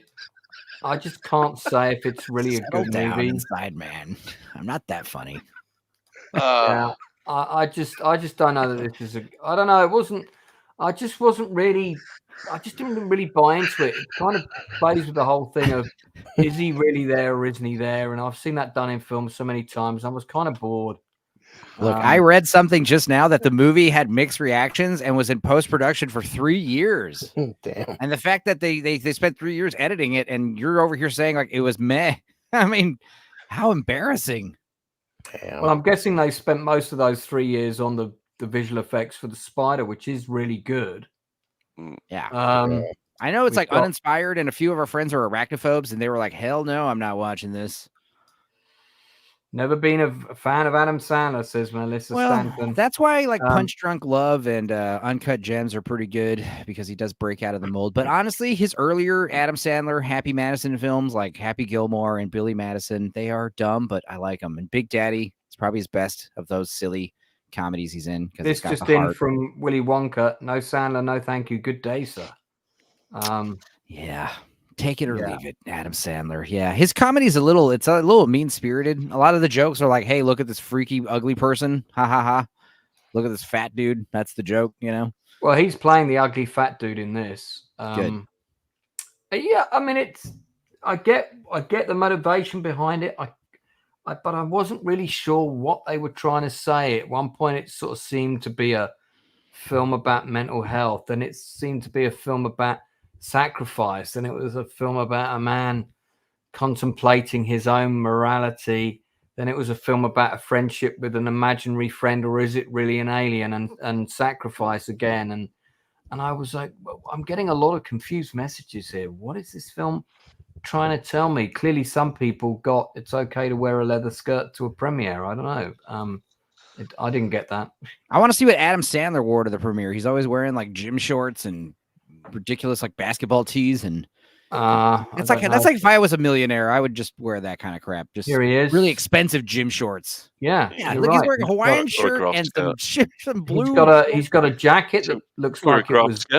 It's because movie theaters are cold. You know, they got the AC blasting, so you need to bring a coat. Hawaiian shirt and shorts, and the director is wearing a fuzzy purple chess set. So you know, hey. Yeah, it was Harry a Mulligan. Strange one. Paul Dano, I think, must do the voice of the alien, I guess. Yeah. Spider Boy. Yeah, I mean, yeah, for me, it was a 5 out of 10. Cool. You might like it. I can't honestly recommend it, but you might like it. You might think it's amazing. You might think it's better than Dune 2. Before your spiel, I heard unanimously the movie was boring from a bunch of people. And these are like Netflix normies who love everything on Netflix and like, oh my God, this show's great. Oh my God. And they're like, ugh, this was not good. And it kind of made me more interested in it. But after hearing your thoughts, I think I'll we talked about it briefly last week. I'll mention it briefly again before we start to wrap up. Now Dune 2 is out of the way. The next film I'm really looking forward to seeing is this. It's typical Kevin Costner. It's a 2-part movie. They're coming out a couple of months apart, one in June, one in August. Big, massive American saga. The cast is incredible. The trailer really got me hyped up. Yeah. Old-fashioned, old-timey Hollywood. Bring it back. Yeah, it looks good. Looks good. I like it. Before that, we got Godzilla versus Kong Part 2, which is going to be nice and dumb and stupid. It comes out in a few weeks, actually, which is crazy. I'm very unexcited for another Godzilla movie. I've seen about 20. I've seen these leaks of Godzilla like jumping off of cliffs, like holding axes. It's like, what? It can't be. Oh man, I want one of these chairs. Look at this. Yeah, I guess they don't make the chairs with your name on them. That's too expensive. Just get a bunch of chairs, with the movie name on it. It's actually not that expensive. I'm guessing because these are not big name actors. That's why. Because they just take the backs off and you just get the backs printed. Those to print a back with one name on it costs like $20. So yeah, but if it's screen print, you got to do a different individual prints for individual names. So it's much easier. Yeah, I've got chairs with mine one done. thing printed on them. wasn't expensive. Fun. Hardly I expensive. want a Hollywood chair. I want a Hollywood chair with my name on it. That'd be dope if it was sitting back there somewhere. And I think you little should have Stupenza one was with a sitting on it. karaoke machine built in. Did anybody see anything that we haven't mentioned that you want to give a quick shout out to before we? I tell you close what up? I've been watching. I mean, I did Scanners, Yeah. but I've also watched Life of Brian for the first time in years. So did Life of Brian. I've got The Brood tonight. I'm going to be watching before I go to bed, guys. Damn, that's a hardcore movie to watch right before you go to bed. The Brood. And The Brood. Is that Cronenberg also, right? Cronenberg. Yeah. Cronenberg. Yes. Let's not dive down the Life of Brian can of worms now, because that's a big one. Yeah. But let's give The Brood a mention. The Brood rules. This had a really, I don't know if you remember Inside Man, but when this trailered, it had a really weird trailer, and the weird trailer was this voiceover of this guy going, "We did a special screening of our film." And yes, I remember that. And it cut to these stills of all these people in the cinema. We hid secret cameras and we filmed them, and they're all going like this. And that was the only trailer for The Brood you ever got. And it sort of said the names of the people. It didn't show you any of the footage, and the idea was it's so horrifying that you've got to go to the cinema to see it. You're not going to get to see anything. And it's Oliver Reed, Samantha Eggar, and some other people in it. Yeah, you can't go wrong with those two, to be honest with you. Samantha Eggar, I think is. I saw this. Looks like the kid from Poltergeist almost. I saw this and I can't remember a thing about it. Isn't Oliver Reed a scientist of some kind? Doctor of experimenting with something? Is that I can't again, the last time I saw this was about 30 years ago, so I can't really remember that much about it. No, she she's like mentally ill, and right. The psychiatrist has like sequestered her. The Mad Doctor was Oliver Reed. I'm guessing in real life. Just like every good Cronenberg movie, it's a big mountain of like flesh, like what are doing weird stuff, body horror. What's going on here? What's this mutant baby? Look at those instruments on the table. Roswell. I don't like the look of that. Purple vision. Prince Cam. Well, this feels like another one for you, Northern, to digest on your channel with Inside Man, and watch it so the rest of us don't have to. Oh, him, Hindle. God, I haven't seen him in anything for a while. Is he still alive? Everyone's dead, Lance. They're all dead. Everyone's dead or dying. Deal with it. It's the world we live in. Dead, lads. Everybody is dead. Guys, he's still alive. You could get him. Maybe you can get him on your stream. Art still Hindle. Alive. Still alive, man. He's a big fan of Elvis Presley. Is he? There you go. I mean, who isn't? There's Oliver Reed. Reed. Oof. Oh, God. There's Northern after a night out on the town. Must be before the night out. Damn. Yeah. That's me eating my fourth meal after the night out. Going to Waffle House. The Brood. Okay, well, we might talk about that one another time. Drew Gordon, welcome to the channel. Haven't seen your comment before. It says Oliver Reed is playing a psychologist. Yeah, that rings bells. So long since I saw this. I saw this in the 80s. I remember it being kind of creepy, but I don't think it was as horrifying as I was expecting it to be. But then by the time I'd seen this, I'd already seen Elm Street and, a lot of other movies. All right. Okay. We're going to start to wrap up. We're going to be back next on the channel got 2 shows on Sunday. Whoa.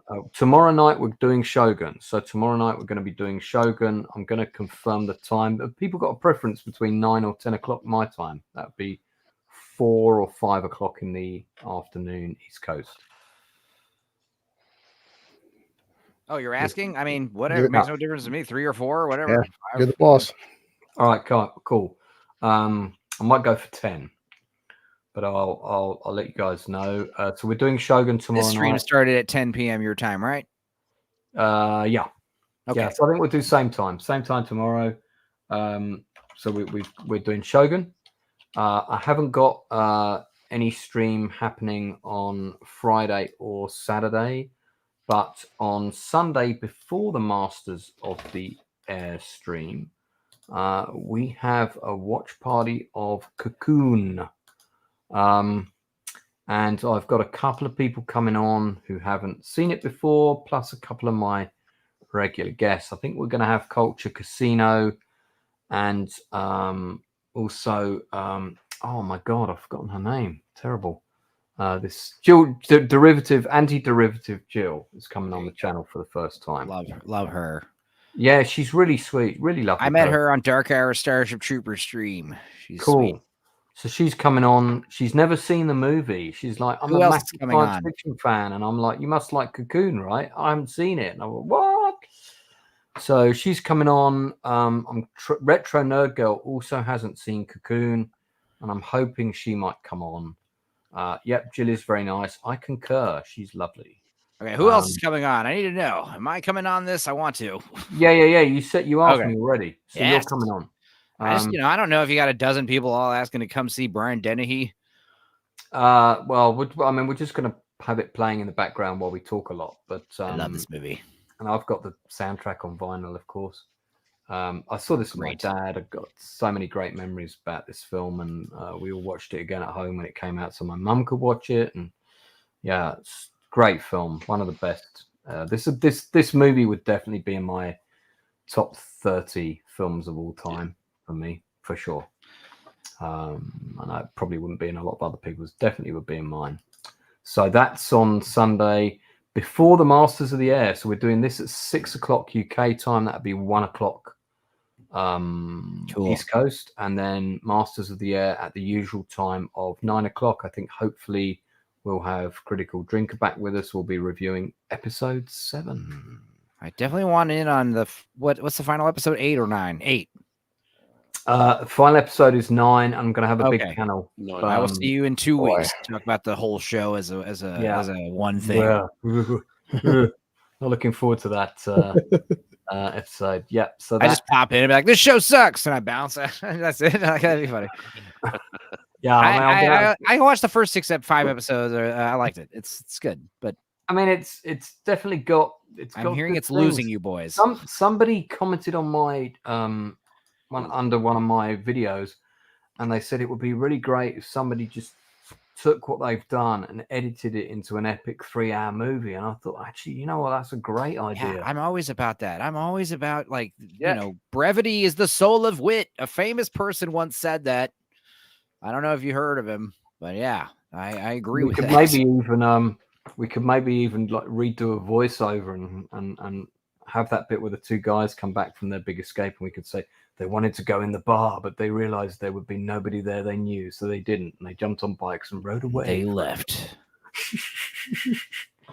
Yeah, but anyway, well, we'll see if we can get Jill up by a few more subs when she comes on Sunday. Sub to Jill. So that's what I've got coming up on the channel. Blue, what do you got? Just seeing you tomorrow for Shogun. I'm gonna play some more Helldivers tonight because I want to kill some more big bugs for democracy.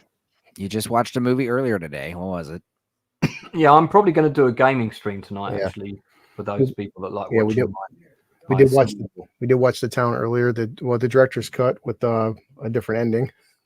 Yeah, you watched one version of the director's cut, and the three of us, me, Wes, and Luke, watched a different version of the same movie.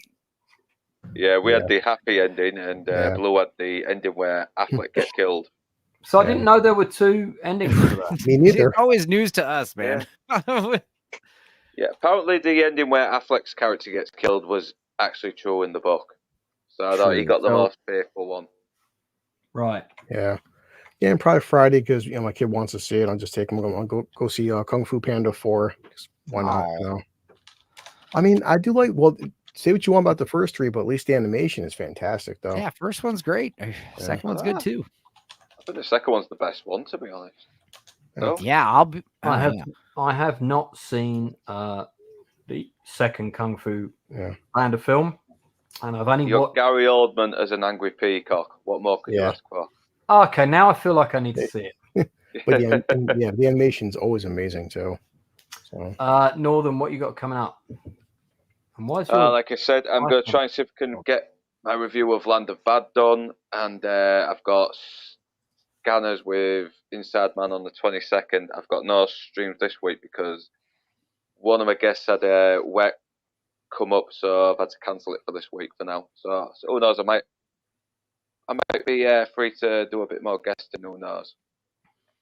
See what happens. has the Gentleman dropped on Netflix yet? What date is it today?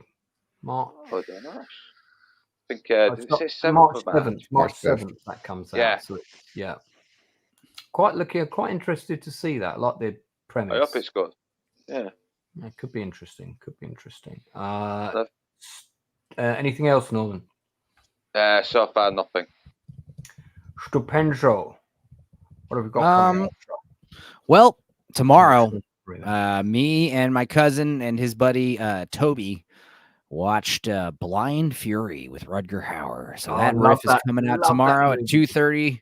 There's going to be a live premiere where you guys can join the chat and help us riff the movie a second time, or watch it whenever. You can watch it whenever. It doesn't need to be watched live. But yeah, that's a fun movie. And then after that, Thursday, I'll be on Diabolical Souls channel with Little Platoon and Hostman and Andrew and amateur analyst to talk about Arcane season 1, episode 7. We also got 2 more episodes of that. And then Sunday I'm gonna be on. Let's see, they got Cocoon with Lance, and then Russell's doing Drunken Master. So I'm gonna be on one or both of those. We'll see. I just realized, like, what time is this at? Or is it Saturday? I've just seen God Kings in the chat. Hey. Okay, never mind. Crisis averted, guys. Saturday, I will be on Dark Hours channel to watch Legend of the Drunken Master. Sunday, I will be on Lance's channel to watch Cocoon. Hell yes. Good. There we go. It all worked out. And yes, Gord King rules. Gord King is nearly at 1,000 subs. So here's an Gord King killed it on Quiplash last night on the Dune stream. He was a reigning champion. He wears the crown for a reason. Still to facilitate getting him to 1,000 subs. This picture has nothing to do with anything. He's almost there. He's nearly there. So yeah, and he's just finished his Lethal Rings Weapons of Power. He was doing our best cop buddy things. Yeah, dude, stop streaming at the same time as me because I want to watch your shit, but I like watching it live so I can contribute. Congratulations on the 1K, though, man. Start now. If you were starting now, then I'd be able to jump on. I think he did stream at 4 today. I think he changes the time based on the guests he's having, you know? Right. Well, that's fair enough. We're always going to clash with somebody. I'm the same way. I'm flexible. Drunken in fact, I think Monday is going to be a post-Oscars early English breakfast stream. So it'll be noon my time, which means about 6 p.m. your time. Lance and Luke, 5 p.m., something around that time for you. So if you guys want to hop in Monday, I think Gord King's going to hopefully be on that one. Also, we predicted Oscar winners. So, we'll see how close we were. But, yeah, Oscars are, I think, this Sunday, if I'm not mistaken. Also, if people haven't seen Gord King's Lord of the Rings stream, I mean, I'm not talking about the good Lord of the Rings. I'm talking about Gord's in-depth Rings of Power review of Rings of Power. Guys, you've got to see this review. He's done the first 2 episodes. It's absolutely fantastic video, really in-depth and good in-depth analysis with the sort of humor that you would expect of a YouTuber who's not Michael Cera with that depth of acting experience. So it is a really good video. I'm trying to get the link for it now. So boy, another thing I'm doing. My God, Friday I'll be another special guest again on B-sides, B-roll stage. So that's going to be fun. Just got to watch. Yeah. I got a busy week. I got something every day this week, basically. Wednesday, Thursday, Friday, Saturday, Sunday. Mother hell. And Monday. Yeah. So busy week all round. Retropolis now. We're going to see you back here on Sunday, of course. On Sunday, yeah, and then I have doing the a stream. scanners. Yeah, the scanners Northern. with Northern English Bastard. Just to remind everyone that that's actually not going to be a review of a piece of office equipment, but it is actually the No. movie. And don't forget Northern. That's a £20 loan fee you need to pay me as Inside Man's agent. So make sure. Yeah, What? yeah. Oh, didn't you know? So that's the link for Gord King's episode 2, Rings of Power. You'll find his channel that way and all the rest of it. And it's doing well. It's on 2,200 views. I pushed that on a few platforms, actually. I'm glad to see that got some results. And why do stones sink? Because they weigh the same as a duck.